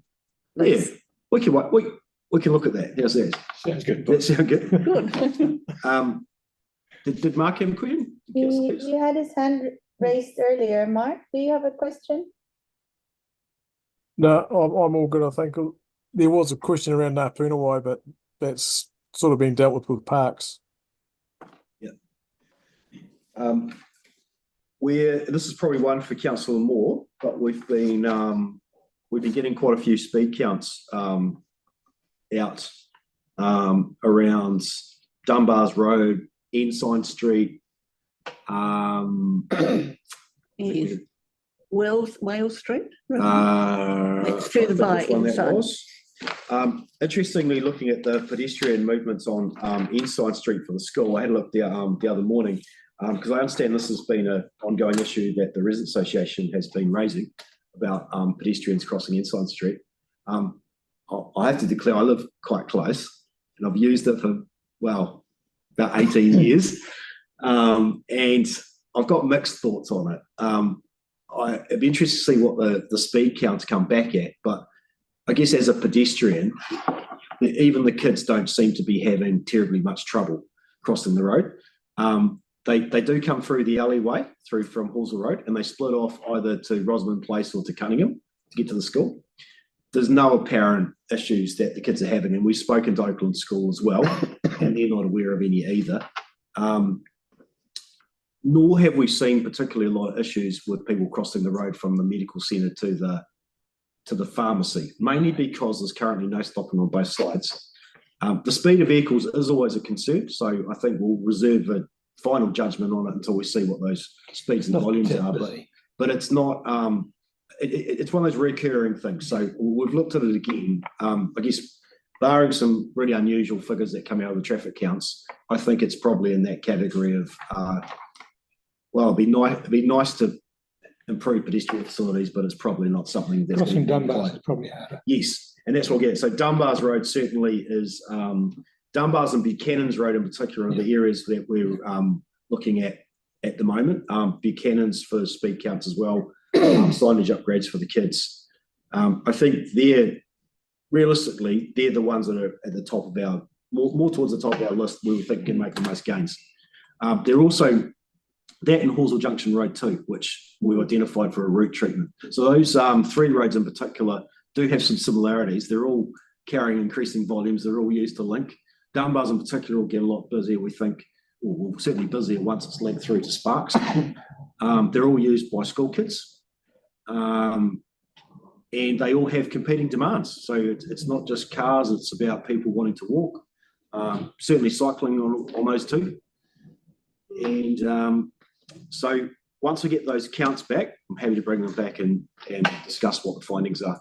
So we're making quite a lot of use of those tools to help prioritise projects, which then help rank them on these lists. Because it's quite hard to do without that. And those roads are urban, what used to be urban fringe, aren't they? Yes, they all are. And it's because of intensification and growth, they've become city roads. Halswell Junction in particular. Is I think it's very hard. Can I ask a question on something else? Is Andre finished? Well, I was just going to say, sort of all I had in mind on Ensign Street is even just a very small, simple curb build out like what you've got on Hindia Street, which does one of two things. I mean, it provides a sensible place to cross, but it also helps slow cars down naturally as well. There's the fact that it was put there in the first place on Hindia Street and not Ensign Street seems bizarre. But it's a very small, simple solution, which will still go a long way to help, and that's sort of where I was going with that. It's interesting, Hindia Street, because it doesn't, it's even lower volume than Ensign. And this is the thing, I can't get my head around it. Yeah. Like, obviously, it's the route to Westlake, so presumably it was based around that. That would have probably been put in even before Halswell on the Park Milnes Estate homes were built. I'm assuming that's sort of what that's to do with. It links up with the alleyway through Lancewood Drive, doesn't it? Yeah. But yeah, I guess what it says, I'm not looking for anything over the top there, even just a very simple, cheap, basic curb build out. Even those, Timuruns that can be put in cheaply, I still feel would make a big difference in both slowing cars down and providing a crossing point. I guess it comes back to what's the problem we're trying to solve?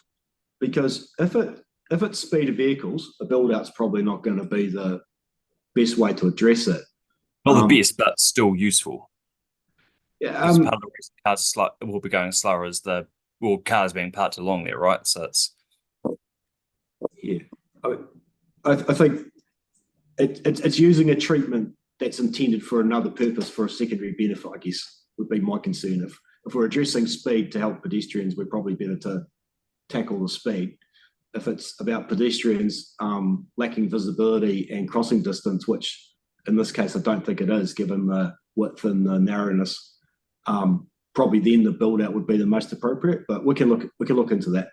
Yeah. But we've got the Oakland's Gala next week, which would be the perfect time to, survey some of the stuff too. Nice one. Thank you. Lillian Street, keeping it in your area, Councillor Moore. There's a few parking issues in Lillian Street, funny enough. It's anecdotally, it's people leaving their vehicles and getting on the bus. It's some properties with more than one or two cars, leaving them out in the street, and various other things of that nature. So I'm just looking at how we can try and maximise some of the parking in the street, and also discussing with one of the shopkeepers is whether parking restrictions needed or not. But it's the same up Halswell Road as well. A lot of people parking and riding. We've got a huge amount of people in Halswell who do park and ride because they live absolutely nowhere near a bus to town. So they park and they ride, but we've got no park and ride places. So sure enough, this is what happens. Time restrictions would make a lot of sense on that shop side of Lillian Street, I would think. There's also an opportunity to remove part of the no stopping on, or what must be the northwestern side of the street. I'm trying to remember. I've spoken to NZTA and they sound agreeable to shortening the extent of the no stopping. Yeah, right. Yeah. So that's is there for Henk, I suppose, a bit of mention about Kirk Road and Waterloo and Railway. Why not?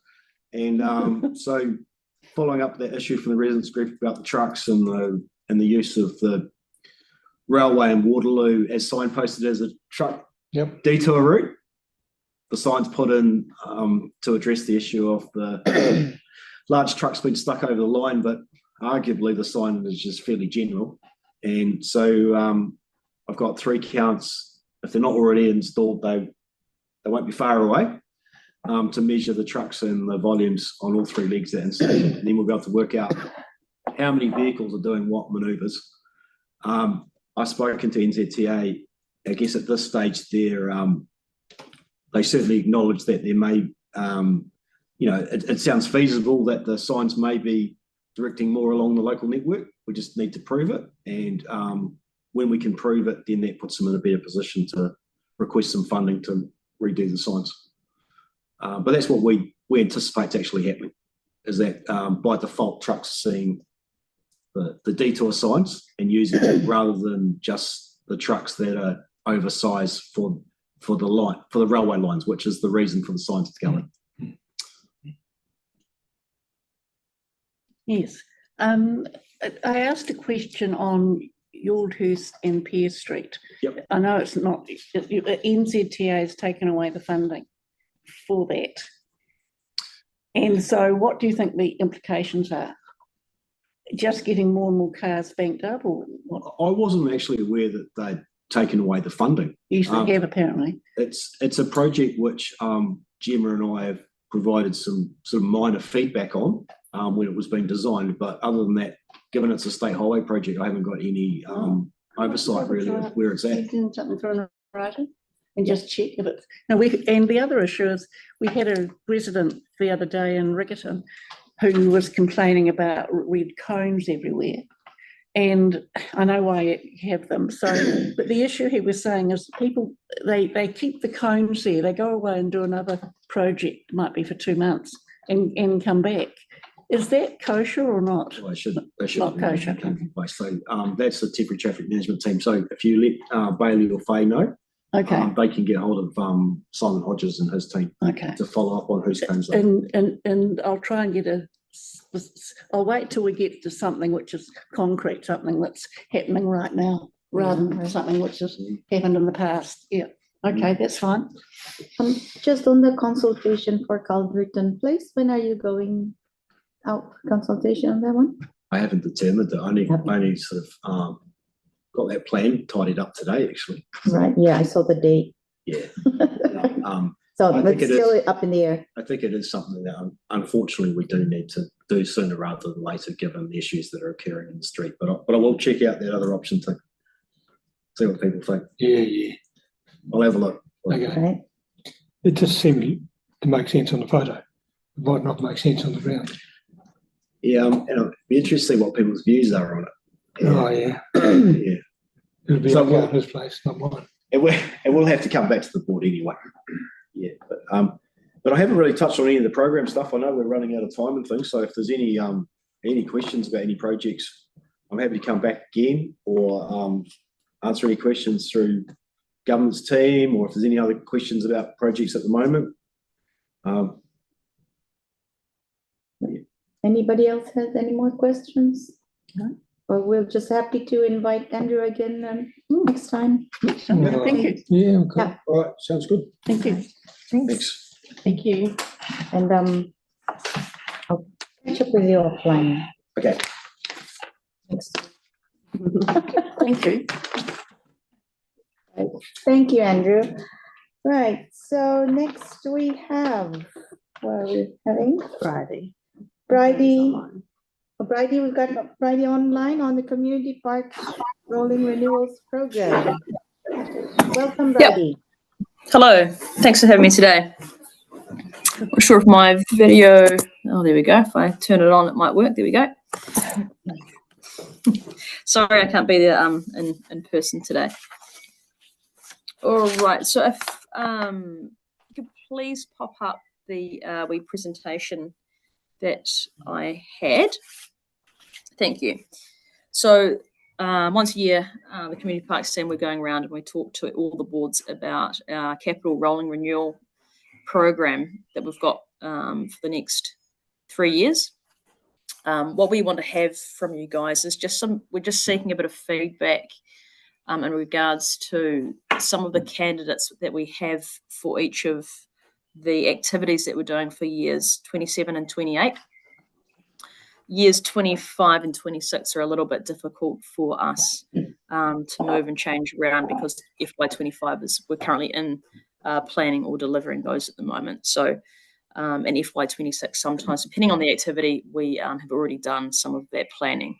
So really I just want to go over the program with you. I don't expect you to all come up with information and requests at the moment, but it's something to think about and start collating that information and putting it forward to us so we can try and accommodate your requests for any candidates you want to be prioritised. So if you flick through to the next slide. Thank you. So rolling renewals. What are the rolling renewals? So rolling renewals, program of work that we put together every year that we review every year. It's a living document, and we go through and we renew each of our assets that have fallen below an acceptable standard. So the reason we do it so that all of our assets stay at a good or higher level, or we try to have them stay at that level as per our asset management plan. So they can include just some really minor tweaks, minor refurbishments or infill planting, or some major renewals. If you could slip on through to the next slide.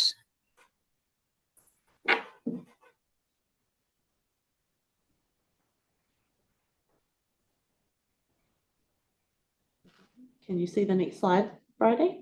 Nope, it's still showing how do we determine what is, oh, here we go. Yep, cool, thank you. Yeah, it is now, sorry, it's just a little delayed. So how do we determine? So all of our assets, or generally most of our assets, have an asset condition rating associated with them. Our worst condition assets, which is poor or very poor, are then become candidates to be renewed. We also use not just the asset data, because you know it's not always 100% correct. We use information from the field. So now that we have our in-house maintenance team, they're kind of like our eyes and the ears out on the ground. So they can also input into that program and inform us that, hey, look, these assets, out in the field, they're looking really bad. Can they be considered as candidates as well? And we also consider feedback from the community, any complaints that we get. If we know that a pathway is deteriorating a lot faster than we'd expect and we're getting complaints, that also drives the renewal program.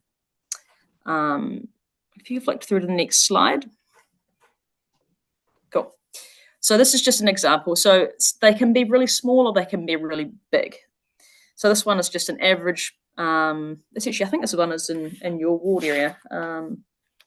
So on the left-hand side, it's just a garden that's got bare patches. It's got weeds and some dead grasses. So then we come through on the right-hand side, we come and take out anything that's dead, dying, diseased, any weeds, and we replant. So that's just a really basic one. If you pop on through to the next slide. Again, this is just a slightly larger one, removing all the dead, dying, diseased plants, infill planting to bulk up to bring that asset condition rating up. All right. So is there another slide on this one, or possibly not for you guys? No, it's cool. Can you go through to the program, the draft program? Do you hear that? It's in the agenda, isn't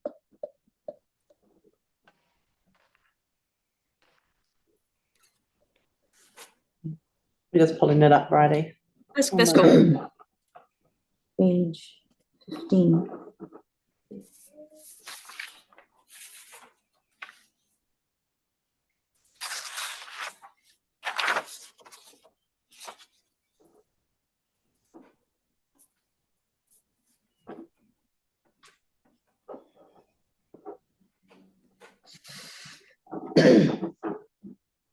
Cool. All right, so first up, we've got the play and recreation facilities. So these are ones that we have, they're usually larger scale out of this program. So that's why in the for Halswell, you'll see that there's nothing planned FY25 and 26. But then when you come through to FY27 and 28, you've got funding both years for 3 candidates. That's because they'll be planning in that first year. So that's where we have to draw down some funds, and then delivery would take place in FY28.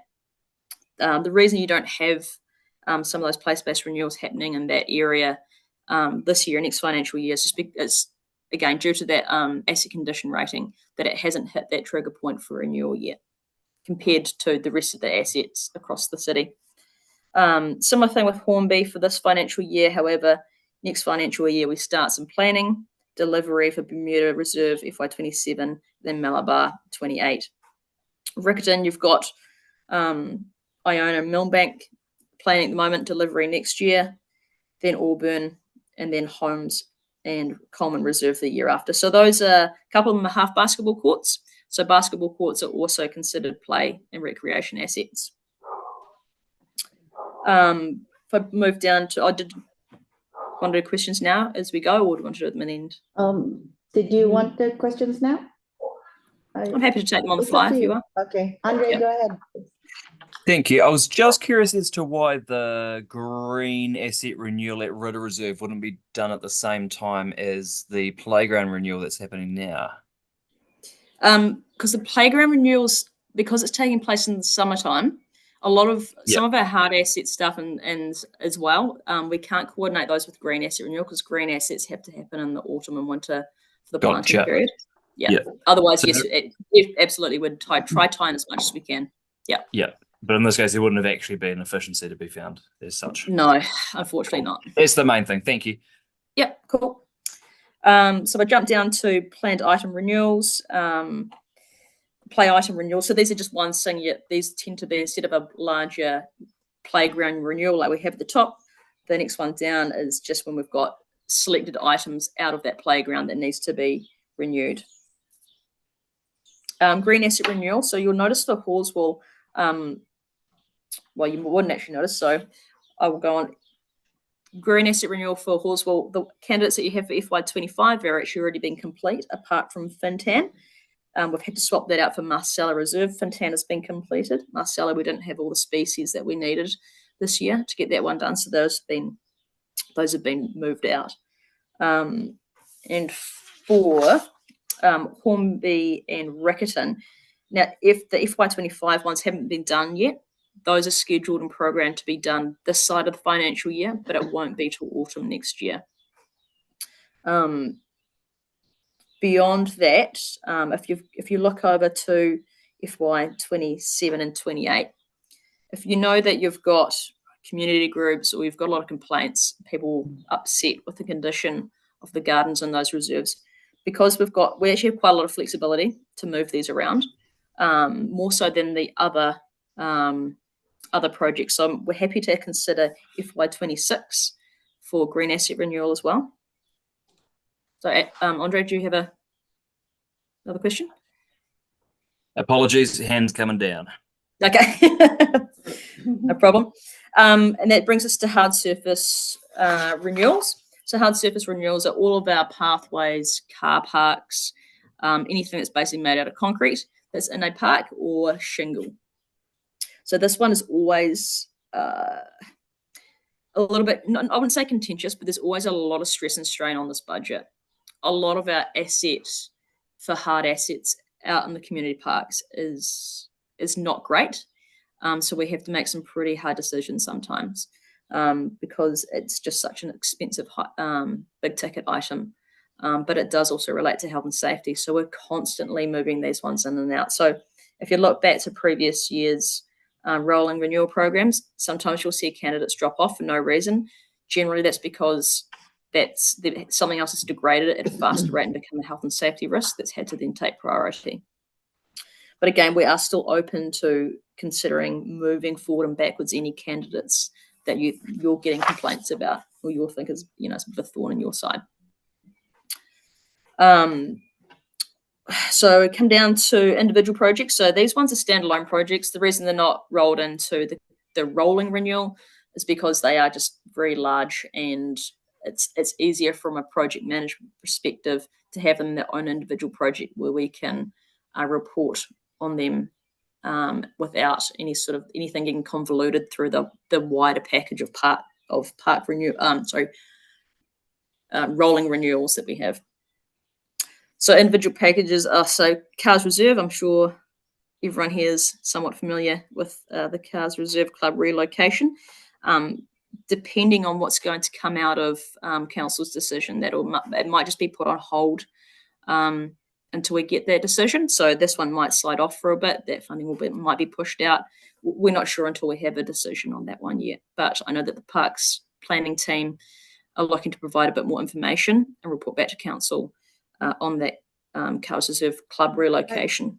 Can I ask, are you actually aware of the Marshall Day report on Cars Reserve? Not on Cars Reserve, on Waipuna? No. No, and there's also a committee that Hank's on. So that was set up by the Environment Court. So we're talking about Cars Reserve, not Waipuna at this stage. Yes, but it's shifting it up, or just upgrading it. So Bridie's not talking about the relocation of Kart Club. So yeah. I do have a question from the last slide, Bridie, about Millbank Reserve. You've got it down for either this or next year. It's in Riccarton, and yet you've got the hardware, the footpaths down for 2028. Yeah. So why wouldn't we bring that closer to the time we're doing the actual green space? Yeah. So we can move. So some of them we can move. So it just depends on, because the hard asset renewal often relates to health and safety. So if we've got, because it can create a tripping hazard. Yes. So the reason why that one for Hanson and Picton is picked over Millbank is just because it's got a lower rating at the moment. But what we can do is we can go away and have a look at that and see if it's appropriate. Yeah, we can see if it's. We just have to swap it out. 27, it would be within reason, like you bring the green space and then the hardware basically, but it seems a long way out. And I can imagine the grumbling about why aren't they doing it at the same time. Yep. No, we can definitely look at that. Right. Thank you. Cool. I've got one. Waikola Park skateboard, whatever. Skate park, yep. It seems to be spread out over a long space of time. Can you talk through that? Yeah. Skate parks are generally really, they always tend to be quite long projects. The reason for that is because the consultation, because they can be quite, I wouldn't say controversial, but people have a lot of interest in them. And so the planning stage is usually quite prolonged. And then we're quite limited with the number of designers in New Zealand as well. So the procurement can kind of take a long time. So that's why that one's kind of spread across 3 years. However, if we can. No, it's spread across 4 years, isn't it? Because we've already had 1 year, come on. And it's still got 3 years on your program. It's still got 3 years to go. It seems. I wasn't aware of last year. Sorry, I didn't have that one. Okay, fair enough. But it just seems like an exorbitantly long time for a pretty small area, really. Okay. That's just my opinion. I mean, that's cool. Taken. If we can, obviously, if we're ready to go and we can award a contract, we just bring the money forward and we'll deliver it quicker. Yeah, it's not a problem to do that. Do you know what stage it's up to at the moment?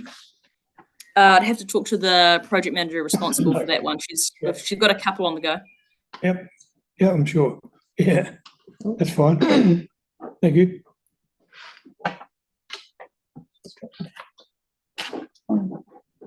We accidentally, or she's dropped out. No, I think she's dropped out.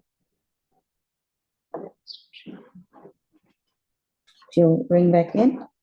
We'll just wait to see if she rejoins. But anybody else will have a question when she comes back in? Nobody else? So we'll just let her finish. She dropped off, has she? Yeah.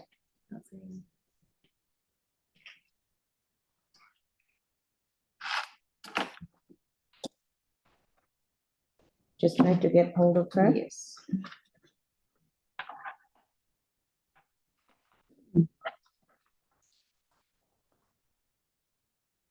That's like a message. I know some of the stuff anyway, so she drops it.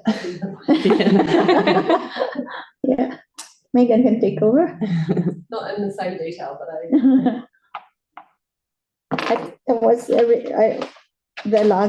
her last slide anyway. yeah.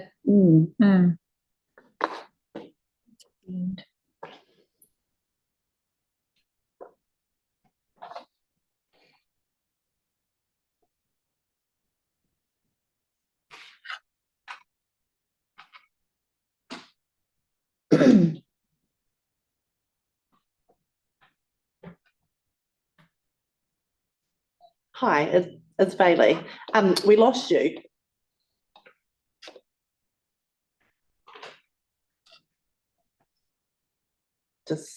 Yeah, okay.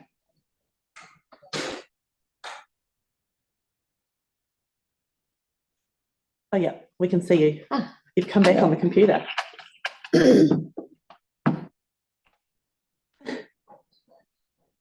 Yeah. Okay, try again. All right, she's back on. Oh, I can't hear. We can't hear her. Oh, it says connecting to audio. Oh yeah, she was just. She's very quiet. Can you hear me now? Yes, yes, we've got you. Oh, Friday. thank goodness. Okay, thank you. So something very, very bizarre just happened there. Hopefully that doesn't happen again. Okay, so we're just at individual projects. Gone through Waikola. Did anyone have any more questions about those individual projects while I'd absconded for a moment there? Yeah, with the Riccarton War Memorial Library, the very last one, where are we at that? It's coming to the next meeting, I believe. Oh, sorry. Yeah, a report's coming to you from Emily Arthur, the project manager, at your next meeting. Awesome. It's open space, isn't it? Am I correct? Yes. Yes. Yes. Yeah. So the building's coming down and after the earthquake, basically. It's been a long history on it, but coming down, it's not suitable as a building anymore. Yeah, from what I can understand. Yep. Any other questions? No? You've got some more to share with us, Brady? No, that's it from the rolling renewal update for your community board. Just if you do have candidates that you've identified, if you could just collate them all, but just be aware when we consider them. We need to push something back out. So it would be really helpful if you've got something to bring forward, if you could provide a candidate that you don't mind being pushed back in its place. Replacement. Okay. All right. Thank you very much, Bridie. All right. Thank you very much for having me. Thanks. Okay. Thank you. Bye.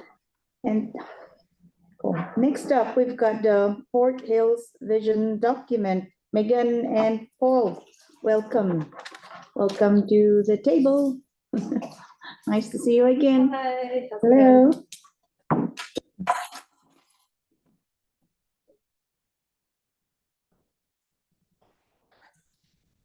Is Jean online? Can you see if she's online? Let's quickly message her that it's.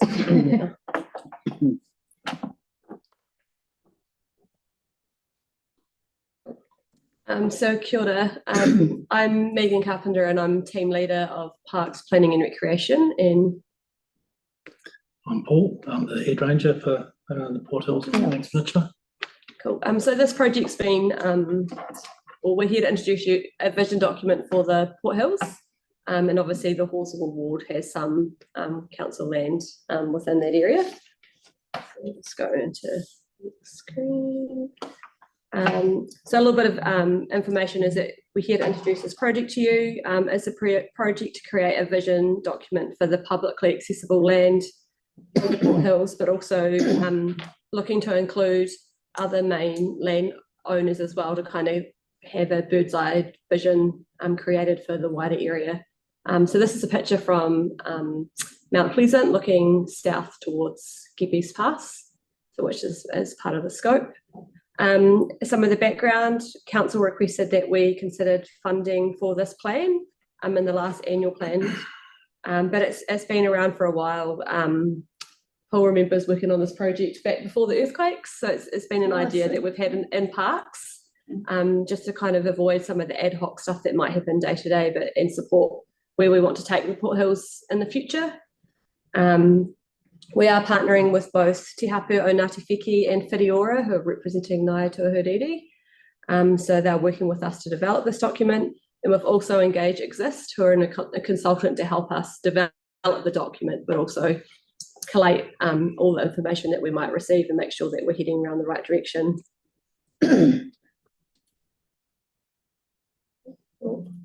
Went too far. So a little bit of why. We want to make sure that we do a comprehensive evaluation, so we have a document that reflects all the understandings of different areas and the characteristics of the hills, as well as some of our key stakeholders. We want to establish a shared vision that coordinates the development, use and management of the hills, but also being mindful that there's a lot of different factors and values, from being climate resilient to the natural features that are out there, ensuring we share the cultural heritage, as well as we know there's a lot of even World War heritage and European heritage as well.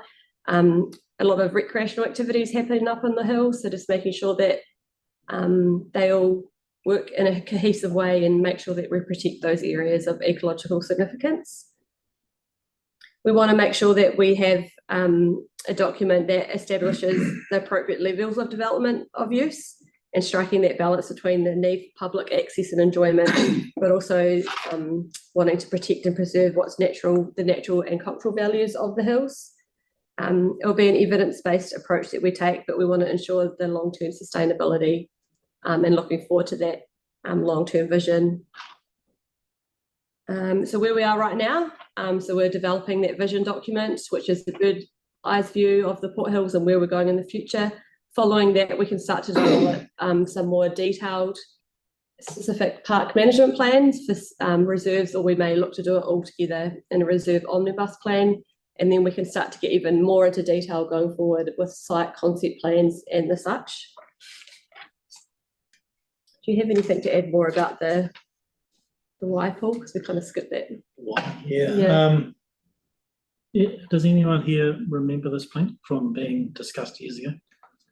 Yes, there's a fair bit to take in, and sort of I apologise for that because the why behind this might kind of escape people. But the risk we've got up on those hills is that there's extensive land that's councils, and extensive land that's publicly accessible but not councils. And this map sort of shows that. And the risk we run is that we just kind of make stuff up and keep on responding to demands of the community, and we try and make the Port Hills all things to all people. And if we do that, we could actually take away what makes them special and unique. So what we want this document to do, and we definitely want it to be a non-statutory document, is to get all of the players together that provide publicly accessible space or look after biodiversity values or other values, so that we can work out where we prioritise and focus efforts, so that we don't just start filling the landscape with everything that people are wanting at that moment in time. So it needs to look out for the next, what have we said, 50 years to ensure that we don't bugger it up effectively. So it's quite a complicated thing to get your head around without diving into detail about what you want to see in a particular gully or reserve, or that's the realm of management plans that we will get to. So there'll be a lot of information that we gather out of the community and our stakeholders that we'll just have to pack up and not lose that good information to come back to when we start drilling down into the statutory documents. So hopefully that makes sense about what the purpose of the plan is. And it really is to future-proof the landscape and also tie in things that are new to us, such as, you know, the impact of climate change and more damaging storm events, more damaging fires, more damaging lots of things. So we need to try and tie all that into this as well. So that's the purpose of it. And I suppose a little bit about the timeframes, you know, the vision being 50 years, a park management plan kind of timeframes is around 10 years, although they're often longer than that before we renew them. And the site detailed stuff is more I suppose the now and what we're going to achieve in that 10 years. So, you know, it might be that we have 4 management plans in the time of this vision document and a few other. On your map there. I'll go to the next map, because this is kind of just showing the city council land versus possible other landowners that might want to be in this project or opt in or out. And this one here breaks it down a little bit more into the vast array of partnerships that we'll have to develop with these landowners to develop this document. So sorry, Henk, you could maybe ask your question. One of the things I'm very... Oh, hang on, Helen. We've still got some more to go as well, so I don't know if you want to hold to the end. Yeah, can we have the questions after the presentation? Okay. So yeah, but we can go back to this map as a discussion point as well. So there's just this is not so much what impacts on the sport area, but we're also developing a park management plan or omnibus plan for Banks Peninsula. But that's down at that next level and includes more of our community park, neighbourhood park type parks, where this one is a vision document for the wider scope and includes more that regional park type feel, which, if there's anything to clarify the difference between those documents. How we're going to do this? So to understand the values and the vision for the Port Hills, we're looking to partner with Te Hapu o Ngāti Wheke and Whitiora, who represent Ngāi Tuahuriri. We're in the initial stages of that partnership. We've had a hui agree to work together, so we're now looking at how that relationship goes forward, support to develop this document. We'll obviously work with other relevant government agencies such as the Department of Conservation, LINZ, FENZ, Selwyn District Council. We actually own some land in the Horsell area with Selwyn District Council, so that's why they're important in this project. We want to work with those landowners that we've kind of identified in the map, if they opt in to work with us. And there's other key community stakeholders such as the Port Hills Park Trust Board and societies like the Summit Road Protection Society. There's some catchment groups as well as reserve committees. And like Paul's mentioned, it is a strategic document, but it's non-statutory. So we can't enforce or make people do things that this vision document says. However, it could look to maybe influence the district plan at some stage, and we can all work together towards that. We want to make sure this document's clear and concise. which is why it's this high level vision document, and we want to avoid becoming too detailed focused, because not only will that increase the time of the project, but also the budget to deliver it. And I'm not sure if that necessarily will make it fit for purpose. And we want to make sure that this plan is embraced by those key stakeholders, because they're the success to this project. A little bit about our methodology. This is really small, apologies for that. So we've done some, we've kind of kicked off the project. We've done some background checks, site visits. We've got our partners on board, and we're currently identifying all those key stakeholders and starting to look to meet with them early next year. We've got lots of background information. We've done some literature reviews. We've analysed all that background info, and we're now in that stage of meeting with community boards. Going from that, we'll start to have some more hui with our partners and key stakeholders, and just starting to understand the values, the use, the issues that we have, and the aspirations for the hills.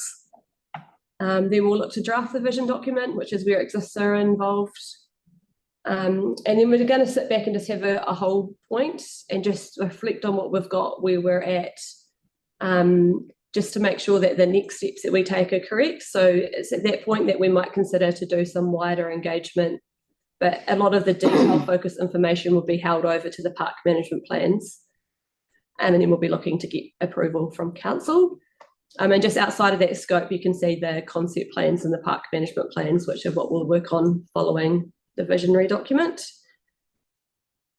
Do you have anything else that you'd like to add? Just that I've got a bookshelves full of plans that I don't look at.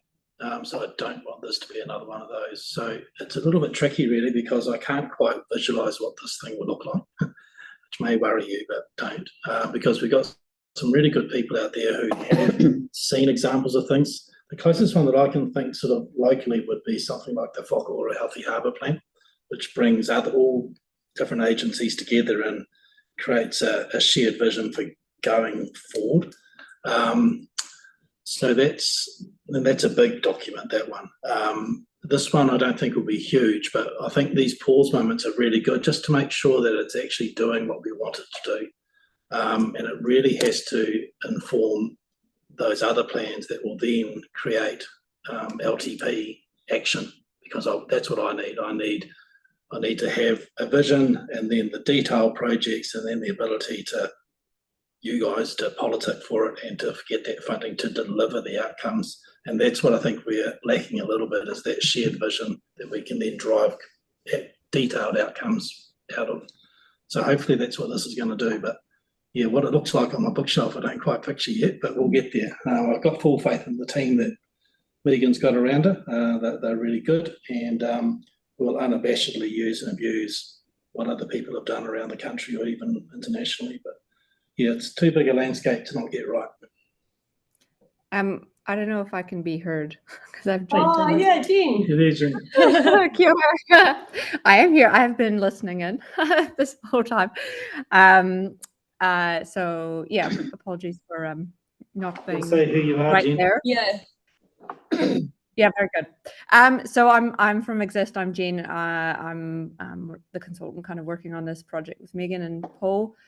I just want to mention about the plan here. So one of the things that I've said all the way along is that as we're a company that focuses and is specialists in reserve management plans, it's quite a unique approach, and it's a good one.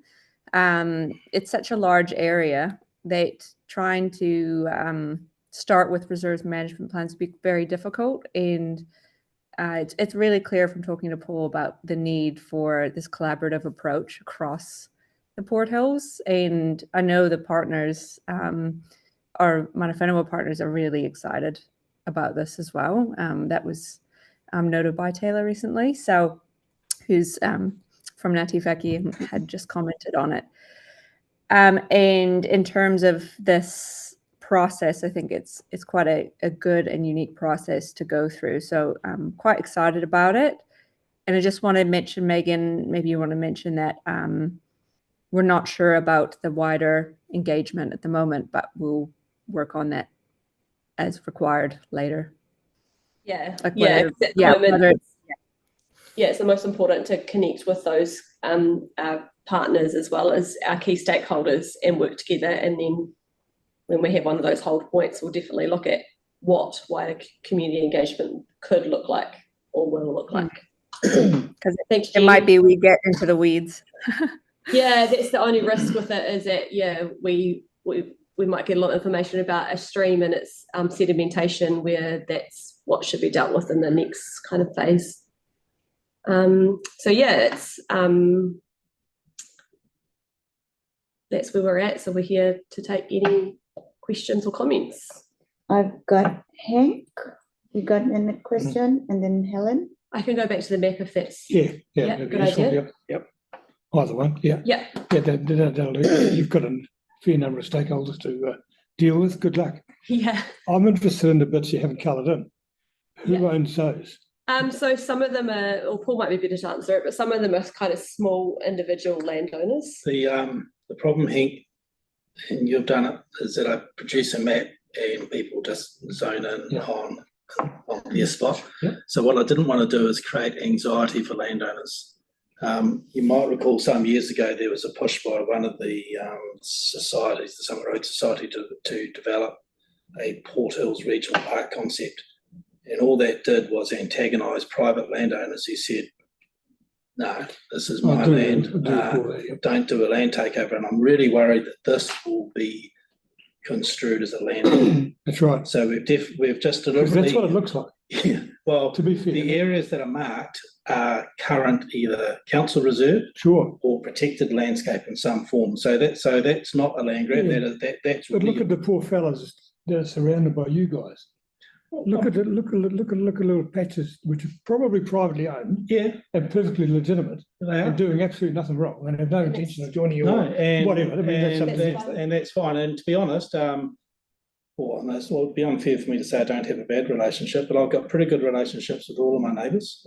We share problems around plant pests, animal pests, people pests, all those things. So You've got a few animal pests up there. Yeah, so we work really closely, but what we don't want to do is shoehorn people into being part of this.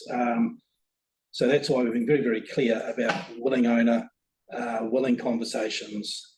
So the maps are dangerous.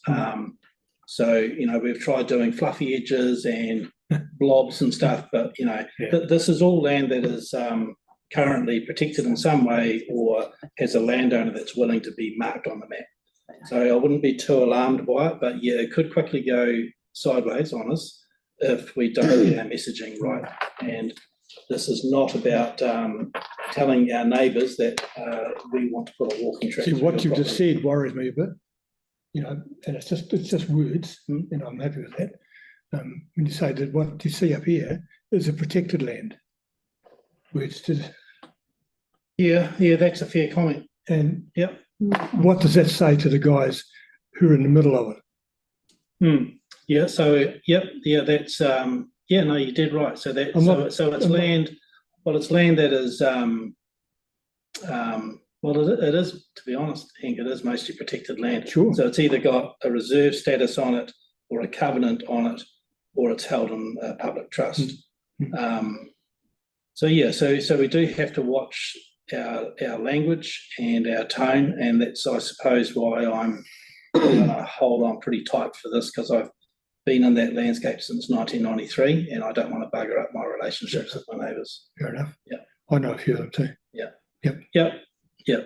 So that's does that answer your question? Yeah, I think so. Yeah. And fair call on language. That's good. Yep. All right, thank you, Hank. Yes, Helen. I've got two questions. The Environment Court has made some areas outstanding natural landscape. Have you put them on there? Yeah, so there'll be layers within the district plan that we will utilise. So a lot of that is ONL, outstanding natural landscape. That will influence management plans. It will only influence this document in the fact that it's good to know that there's layers that already exist, which mean that there's rules associated in the background. Yes, which means, I mean, I've probably got a very strong view on this. We were down in the Environment Court at one stage on this with a group of others. I mean, I think the whole area should be outstanding natural landscape, but sort of allowing for the current developments which are there. Yeah. And that'll be a view of some people, because once you've lost it for good. And it's as Christchurch intensifies. Yeah. Against its will, I might say, but it's being intensified. It means that this is the only area that people can do recreation in. Yep. So there's already, and it's fabulous. I mean, it's stunning. So we're not looking at backpedaling on any of that. We're not looking at changing anything in current rules, because this document can't do that. As we said, it's a non-statutory document. So what it can do is help inform future conversations, future district plan changes, and all those sort of things. So it can say things like, in general, the southern part of the Port Hills, natural regeneration may occur where it's possible. However, there's still plenty of room for an economic farm property to do what they want to do. I'm going in with the farmers. So the farmers are fine to stay. It's more the developers coming in. Yeah. So and how far does that go? Yep. And you can have some development, obviously, but and you have to protect Aotearoa too as a heritage area. We ummed and ahed about the extent of the boundaries. Yes, the boundary goes right to Aotearoa, doesn't it? No, not for this plan. It's Godley Head to Gibby's Pass. So it's Littleton Harbour. Yeah, it's on the northern side of Whakatoko, Littleton Harbour. Okay, and I've got no issues with people on the other side of the hills. It's just once you get to the Littleton Harbour side. Yep. So people can develop as much as they want on the other side of the port. People are unclear about this. The Summit Road Society makes it kind of confusing. Yeah, you've got one side of the hills, which I think is okay for development, and then you've got the Littleton Harbour side where you do have to watch development. Yeah. What this plan can't be is it can't be a stealthy, sneaky way of us creating plan changes. So it's not about that. It's about enhancing and protecting a future landscape of publicly accessible land. For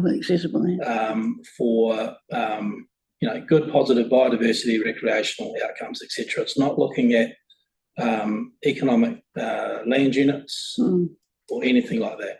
So we need to sort of stick to our knitting, otherwise it'll get thrown out by the wider community, which is exactly what happened with that regional park concept. So yeah. Okay, thanks, mate. Thank you, Helen. I've got a question. You mentioned, Paul, earlier that this vision document will help guide you with your projects and all that. So doesn't the LTP provide it already with the levels of service that you have to provide with all of this? Yes, in some ways. What this document will do is that at the moment, for instance, we might be having quite a strong push by a certain activity to put in more mountain bike tracks in a particular reserve. Now, when we go through this process, what we might find is that the strongest feeling from all of the people we communicate with was that actually that reserve's biodiversity opportunities were the main priority. So we may need to look elsewhere for that recreational use, and that may be actually on a public or private trust land. It may not be even on council land. It might be on dock land. It might be within Summit Road Society's reserve. So that's what this will do, is it'll help inform the where for activities. And once we get that nailed, then we can make sure that the LTP lines up with where we want to deliver that funding to.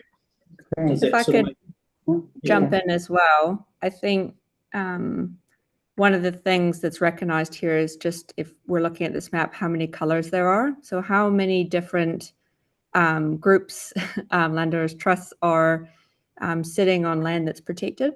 And it's no good if, CCC wants to make one, in one area reserve decides to do one thing, if people aren't on board together, and this is about having getting together and having a shared vision. And there's some really relevant discussions to be had even around climate resilience and things on the Port Hills, which has been very topical. So this is an opportunity to come together.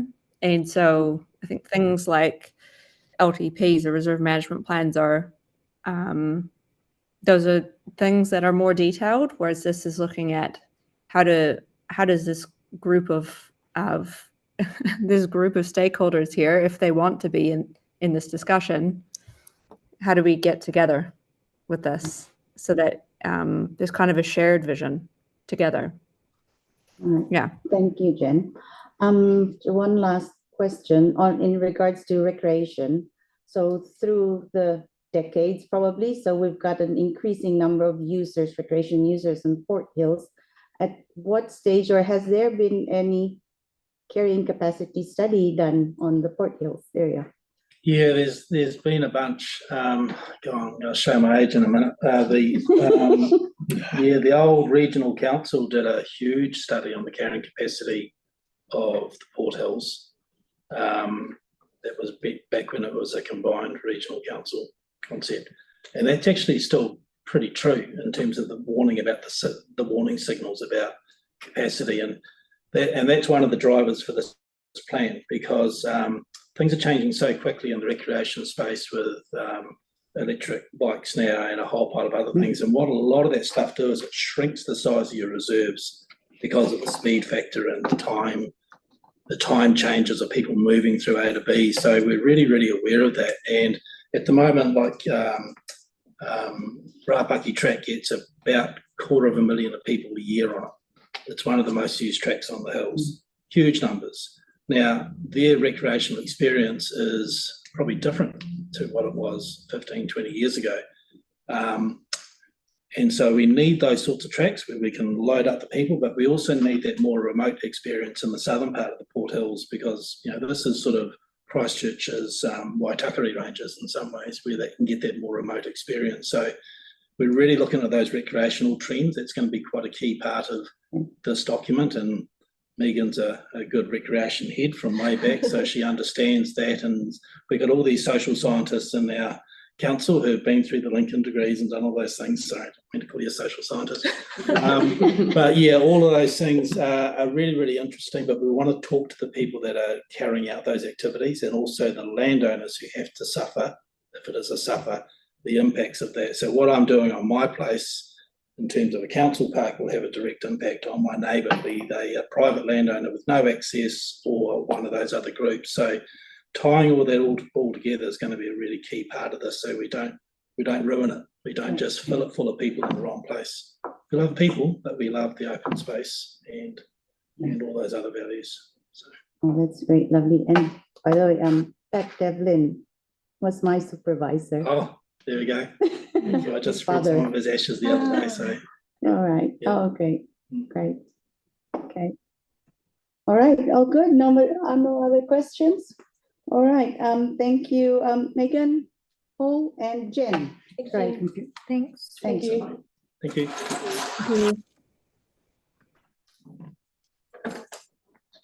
Next up, we've got Philip Henderson and Claire Fletcher on the development of a local alcohol policy, and the rest of the Kia ora, board team with me. Welcome, right? Right. Thank you for having us this evening. Works this way. Do you know everybody around the table? No. Helen Broughton from Riccarton. Hank Mark from Hornby. Hi, Hank. Sarah Brunton from Hornby. Hi, Sarah. And I'm Marie Halswell, and then we've got Andre from Halswell as well. It's on Zoom. So, Kia ora. right. Kia ora. Let us know at any stage if you can't hear us on Zoom as well. Well, kia ora, everybody. My name is Claire Fletcher. I'm the Senior Engagement Advisor that is working on the local alcohol policy development. And today I bring with me Amy Martin, our research lead, Philip Henderson, our policy lead, and Wade Morris, one of our legal counsels for this process. Today, the purpose of coming to see you today is to provide you an update on the development of a local alcohol policy for Christchurch and Banks Peninsula, and to give you a wider understanding of what a local alcohol policy can and cannot do, as well as share with you some of the high-level results that we've received through the Life in Christchurch survey in September around your board area's community perceptions around alcohol harm and alcohol access. So to start off, I'm going to hand over to Philip and give him the thing, and he's going to give you a run through of what the policy can and can't do. Yes, so councils may choose to have a local alcohol policy to give direction to the district licensing committee in the district, which that committee is, if there is an LAP, it is required to consider what is in it when it is making licensing decisions. LAPs are not mandatory, so councils may choose to have one or they may choose to not have one. But where a council, where an LAP is in place, the district licensing committee in that area must consider it when it is making its licensing decisions. The Sale and Supply of Alcohol Act 2012 sets out what can be included in an LAP. The purpose of an LAP is also set out in that act. The LAP is there to enable the safe and responsible sale, supply, and consumption of alcohol, and the minimisation of alcohol-related harm. The Act sets out that LAPs may include policies on where licensed premises can be located. So that can be in relation to particular geographical areas, or it can be in relation to the proximity of the licensed premises to other licensed premises or to certain types of facilities, which sometimes you may hear referred to as a sensitive site. LAPs may also include policies on whether new licenses or new types of license can be issued in the district or in any part or parts of the district. So that could be something that applies to the entirety of the district, or an LAP may provide differently for different areas within the district. An LAP may also include policies on trading hours that can enable councils to give direction to the district licensing committee in relation to whether trading hours should be restricted, but it could also provide for the extension of maximum trading hours as well. An LAP may also set out the council's direction to the DLC on any conditions that it would want to see the DLC impose in licenses that it issues. Those conditions may be what's known here is, we refer here to one-way door conditions. That's if you are at on license and then you choose to leave, and you may not be permitted to re-enter after a certain point. But there are also it is also possible for councils to set direction to the DLC in relation to discretionary conditions that it thinks should be set within alcohol licenses issued by that committee. I slightly belabor the point that it is direction to the DLC to take into consideration, because the DLC retains the ability to make decisions based on what it considers to be the right thing to be doing. Wade might have a better way of phrasing it than I do in that respect, but the point is that the LAP sets out what the council thinks should be included in licensing decisions, but the DLC is required to consider it, but it doesn't have to be bound by what is in the in that policy. So just move. What an LAP is not, and what it can't do, is contain policies on anything that does not relate to alcohol licensing. So an LAP cannot directly provide for matters that are not related to alcohol licensing. So that means not directly providing for matters such as controls on noise from live music at venues, for which other tools are available. It also means that an LAP can't provide directly for addressing the wider range of issues associated with alcohol-related harm. In that respect, it's not the same thing as a general alcohol harm reduction strategy or plan. It is a targeted tool which is targeted at licensing. The same act I mentioned earlier, Sale and Supply of Alcohol Act, sets out the process that must be followed by councils if they want to have a local alcohol policy. It requires that councils that wish to have an LAP must produce a draft policy, and that draft policy must be put together having considered the nature and severity of alcohol-related harm in the district using local statistics. It requires us to consult with statutory consultee, the police, medical officer of health, and alcohol licensing inspectors to obtain information about the nature and severity of alcohol-related harm in the district. It also requires us to look at other bits of information set out in the Act to help us understand what the situation is on the ground in our district. The Act also requires that at the point where we have a draft policy, if the council wishes to proceed with that to the next stage, it's got to consult on it with the community using the special consultative procedure. So that's something that takes place once the draft policy is in existence.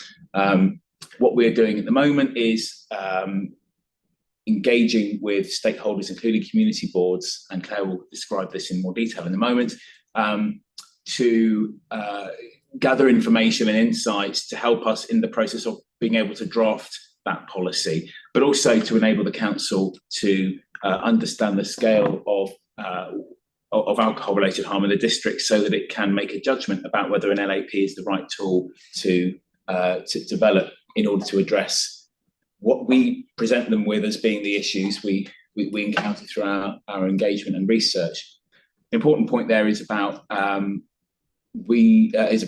ensuring we're not perceived to be predetermining any outcomes. So to that extent, we're limited in what we can say any LAP for Christchurch may or may not contain. As I've mentioned earlier, the Act enables us to select from a range of prescribed tools, but we at this point can't say it'll definitely do this, it'll definitely do that, or it won't do whatever else. So that's a slight caveat there. I'll now hand over to Claire. So this is a bit of a timeline of what we've been doing for the early foundational work, or essential foundational work. So since June was when we received mandate from council to begin the process of development. And as been described, the Sale and Supply of Alcohol Act does provide a very prescriptive pathway forward to development, which includes us gathering a number of statistics and research, of which one of them was the Life in Christchurch Survey Neighbourhood Survey that was held in September, which we'll share results from in a minute. The others were requesting and receiving and analysing data from police, Christchurch and Banks Peninsula-based statistics from the police and from Health New Zealand around alcohol harm and how it's presenting in the health system and how it's presenting to police with the work that they need to do as well. It's our responsibility to overlay those three pieces of information together to understand what are the issues for Christchurch and Banks Peninsula. We've also been meeting with our key stakeholder groups that we know have either statutorily required to meet with or hold different types of licenses, who can provide us a perspective from the licensee pathway, and communicating with a wider range of stakeholders who we'll continue to communicate with moving forward. What I would also say is we've also launched a webpage, ccc.gov.nz/local alcohol policy, which also enables anybody to sign up to be on our stakeholder list for communications and opportunities to participate moving forward. And of course, meeting with you. So this is the last meeting of 6 community board information sessions where we've come and we're sharing the information that we know about your board area at this point in time in this process. We're recommending at this point that there are 3 phases of engagement. The first phase we're undertaking right now. We need to attain mandate from council to undertake the next 2 phases. And our next steps, when I show you the timeline in the next slide, is to report back to council early next year with the report, the research report, and the issues that we've identified and potential options that could provide solutions for them. If they give us mandate to continue the process, and I say that because we have mandate to begin the process, we do not have mandate to consult on a draft policy yet. Okay, so if they give it to us in February or early next year when we're able to get in front of them next, we will then be looking to move straight into a phase of stakeholder engagement. And I am very keen to understand if this board, if it's appropriate, if this board would like to host or support participation in a board-focused community groups workshop or meeting, or some way to bring the community groups from your board area together to understand their thoughts and feelings around those issues and options. So seeing a couple of nods, but have a think about it if you'd like to host them or host one. I'm really keen to understand that.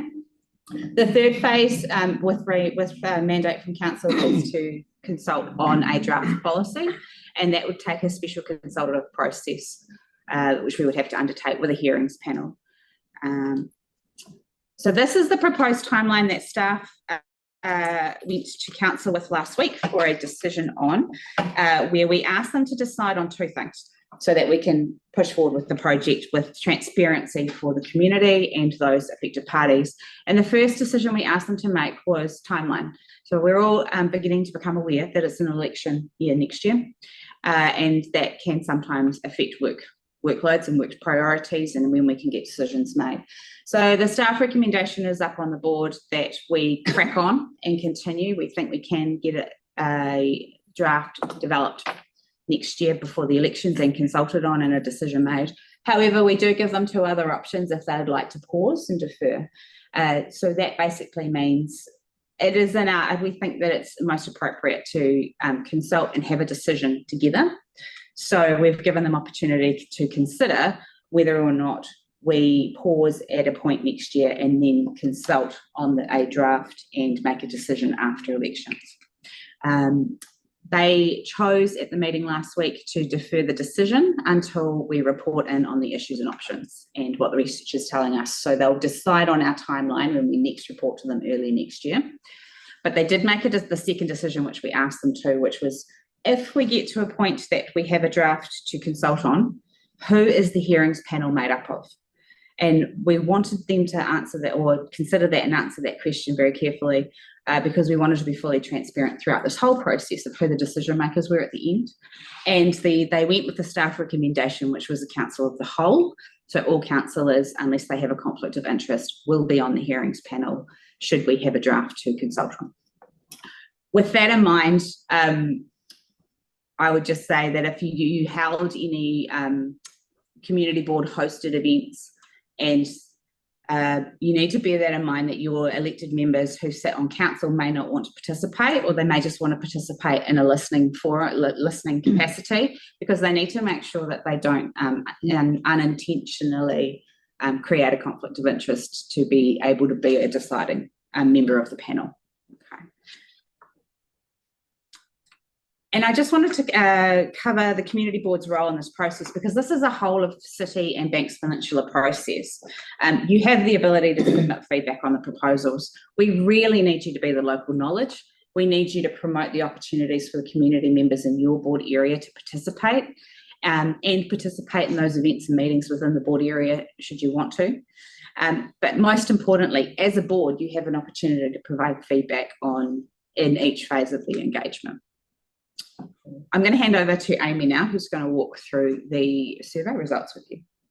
Thank you. So what I'm going to do now is whiz through the survey results for this board area specifically. If you'd like to see the citywide ones, they're available in the council briefing material from the 15th of November, the 5th of November, sorry. So can I just check with you, this is from a survey on the computer?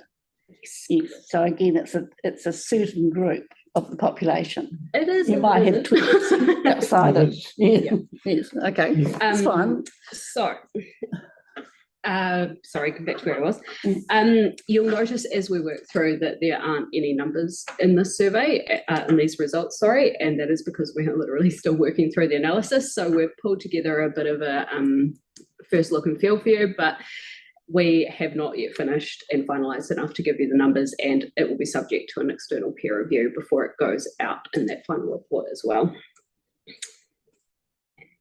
That will move on. So these are the only numbers you'll see in the presentation tonight, and it gives you a bit of an idea about how many responses we got. So the survey got a really good response. We got over 5,000 responses from people who live in Christchurch. All of those urban boards got a really good number, and it's pretty consistent among them as well, which is good. So yeah, we did get a really good response, and we monitored it closely while it was in field, and we're sending out specific reminders targeting groups that we were lower in responses from. So we've done what we can to get the numbers as consistent across things like age and ethnicity as we can. But that's just your board breakdown for now. So into some of the information, access and control, we asked questions around access to alcohol in Christchurch and the current mechanisms to control them. And the respondents from this board told us that there is a desire for them to have more say on decisions made about licensed premises in their local neighbourhoods. Generally, there is a level of agreement that alcohol is too easy to get a hold of in Christchurch, and more harm occurs in areas where there are more places to purchase alcohol. Those who live in the Riccarton and Hornby wards specifically were more likely to report that harm occurs in areas where there's more places to purchase alcohol than respondents who live in the Halswell ward. Less than a third agreed that the current rules, regulations and restrictions are adequate for addressing alcohol-related harm, and more than a third agreed that alcohol-related harm is worse now than it was 5 years ago. We asked them about where they think alcohol-related harm happens, and in that green box on the left there, you can see the types of places that we surveyed. Respondents from this board area tended to agree that alcohol-related harm occurs across the various locations that we surveyed, although the amount of harm that they think occurs in those places varied. So respondents tended to think that the most harm occurs in private residences, where drinking is largely unregulated and less controlled. Respondents from the Riccarton ward were more likely to say that they think an extreme amount of harm occurs in private residences. It's basically the students, the young student population. The majority said they think a moderate or a little alcohol-related harm occurs at public events and in public spaces and at social and sports clubs. Just under 2/3 think that a moderate amount of harm occurs in pubs, bars and nightclubs. And generally, respondents felt that very little harm occurs in restaurants and cafes, and that was pretty consistent across the city. And the comments told us that those places are important for community connection and socialising. We asked about some of the issues that people experience in their neighbourhood as a direct result of drinking, and these results are from that question. The tables are from statistical testing that looked at the frequency at which respondents reported the issues occur in their neighbourhood compared to all other wards in the city. So that's important to note for these 3 slides. It's comparing it to every other ward across the city. It's not just looking at the 3 wards in the ward. So up there you can see Halswell. Halswell, and respondents in Halswell were statistically more likely to say that many of the issues are rarely or never an issue in their local neighbourhood. So the more arrows up there, the stronger the statistical relationship, and you can see a lot of green on the right where they're more likely to say it, and a lot of red on the left where they're statistically less likely to report that it happens frequently or occasionally. Hornby. So a lot less to see in Hornby. Respondents from the Hornby ward were statistically more likely to say that litter frequently occurs in their neighbourhood as a result of drinking. They were also statistically less likely to say that vomiting and public urination are occasionally or really an issue.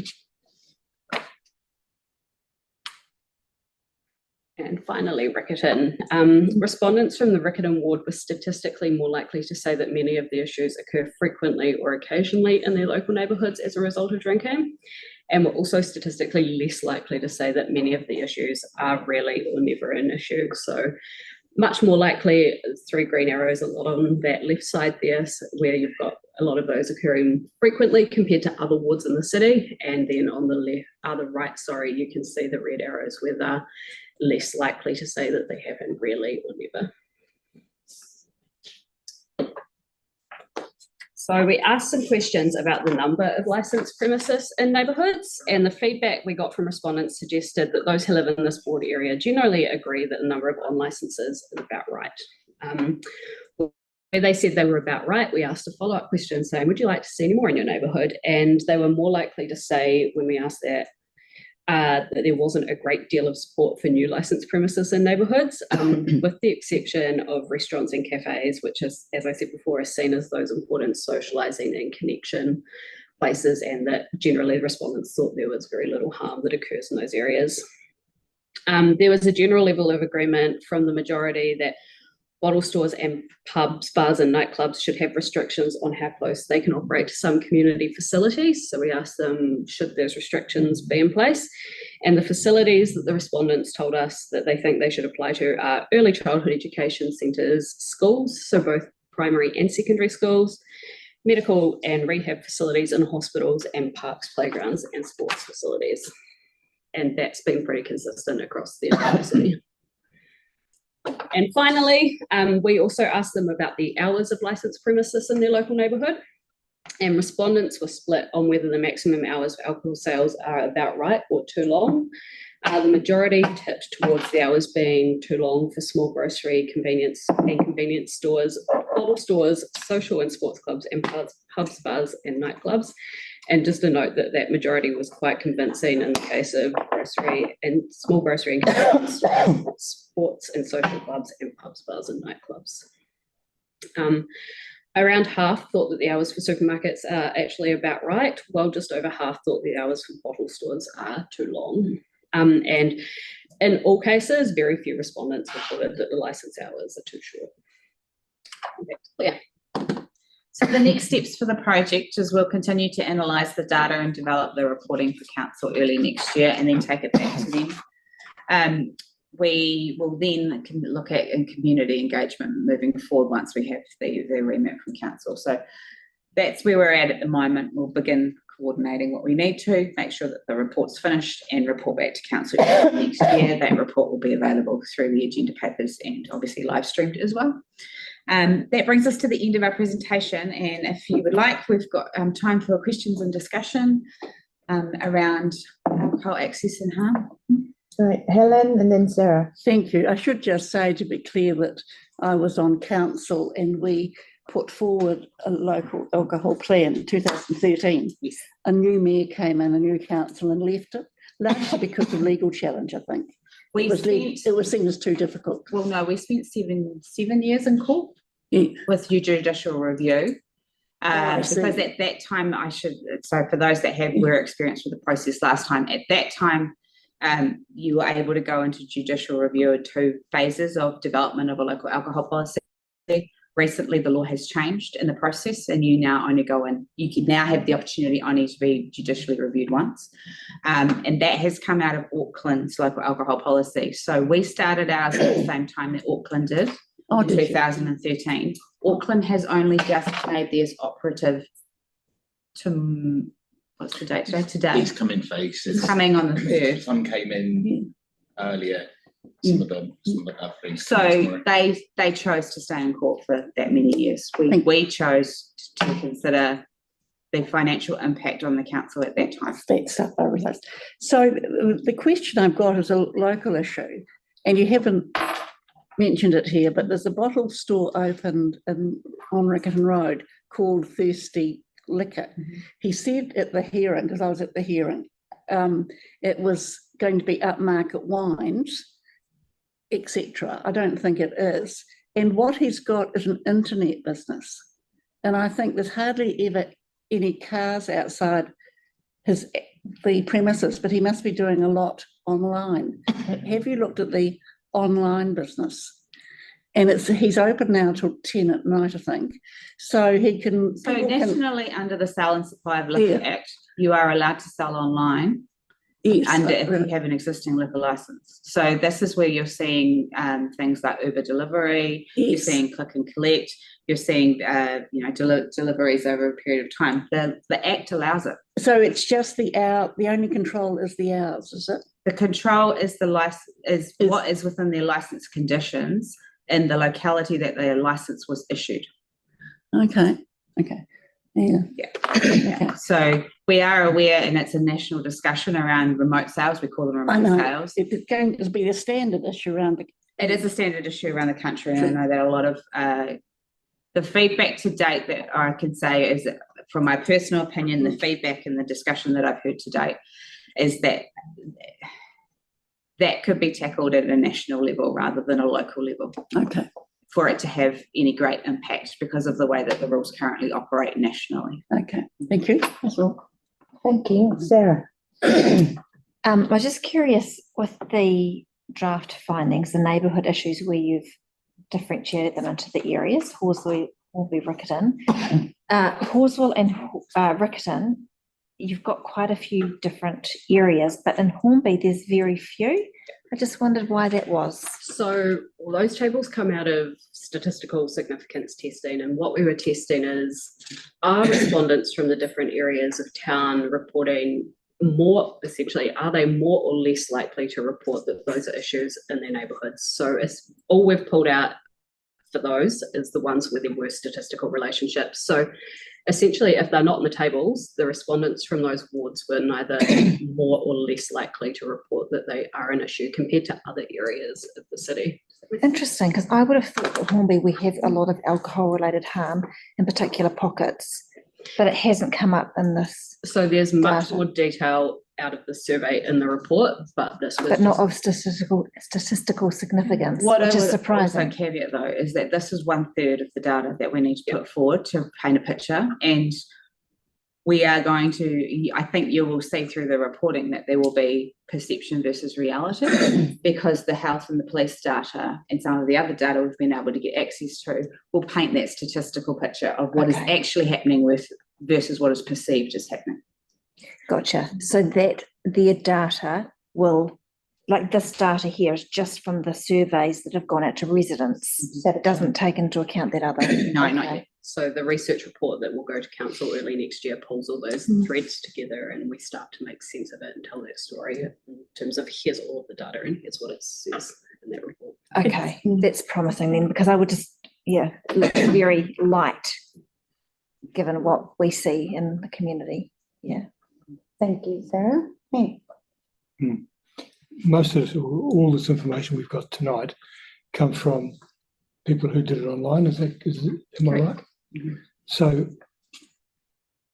what about the people who don't use computers?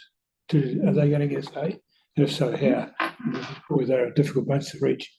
Yeah, well, you're not wrong. They are a difficult bunch to reach. And so that's where we try and develop various tactics, I call them tactics or methods to gather that information. And in the second and third phases, that's why we're asking you as a board to consider hosting face-to-face events where those people are more likely to come and have a conversation with us rather than do something online. So we try and use an engagement, a range of tactics or a range of methods to gather feedback and based upon time, resource and funding available to do it. That is always on our minds in my team, and engagement is not everyone. While we consider, council digital, moving towards a digital first approach and whatnot, we know that doesn't work for everyone. And if we want to understand everyone's views, we have to use a range of ways to gather that information. Because they are difficult people to reach, because they're not good at asking questions, and they're even worse at answering them. And they are convinced that you're having a go at them. Ironically, the other ones we struggle to reach online are the young people. Yeah, So there's definitely a lot going on in terms of. It's a real challenge for you guys to come up with a realistic picture. One of the strange that's not totally predictable. One of the strange things, it's true of Riccarton, what you put up, but I've had very few phone calls over the last 3 years So either things have dropped back, even though it's seen as bad, it's dropped back, or B, the people emailing in or are really concerned for some reason. But I've had nothing really in the last 3 years. Could be Tyler's the councillors. Maybe, or it picking could be this up. that we're finding generationally that things are changing. Oh, you're You know, finding when we got the letters in June to council asking from the police and health and other agencies asking us to undertake a local alcohol policy, the statistic in it that stood out to me was the median age of a person that presents at ED is my age, 39. I might not be 39 now, but I'm close enough. I question whether generationally we are seeing a change in behaviour, because maybe, personal opinion, maybe it's no longer seen as a rite of passage to access alcohol. Maybe it's something else, you know, and or maybe staying home watching things on the screen. Maybe studying. Easier. Yeah. Maybe that, you know, thinking a bit more attention to the exams than I did at that time. You know, so there could be a number of factors at play that reduce that number of contacts around it. I think, to be fair, sometimes there are some drugs that are easier and cheaper to get than alcohol to get the same kick. That might be the And that's case. a sad factor. You know, and we're seeing cigarettes, the price goes up, alcohol, the price has gone up over time. So there's all those factors that need to be taken into consideration. Fascinating to see if you can find anything on that. It's hard. I tell you that. So I've got just one last question, a simple one before we finish up for the night. Can you tell me more about the district licensing committee? Who are they? What do they do? Yeah. Yeah, so the district licensing committee is a panel. Essentially, each license goes through that panel. How many? 3 people. The full list of commissioners are on the website. I think there are about 6 or 7. So a panel will, between licenses, be comprised of slightly different people, just depending on availability, but they will convene a hearing where a license is opposed. Sometimes, quite rarely, they will convene a hearing where there's no opposition and they are just interested in a particular point. But it's an inquisitorial process, and the law change that has brought us an easier path towards a lap also remove some barriers of people participating in the DLC process also. So, for example, there's no more cross-examination in the DLC because that's perceived as something that community members, as a barrier for community members to attend those hearings and give evidence. So it's changing slightly. When was that changed? Last year, June last year, just June, July, August. Okay. Yeah. I'll caveat that.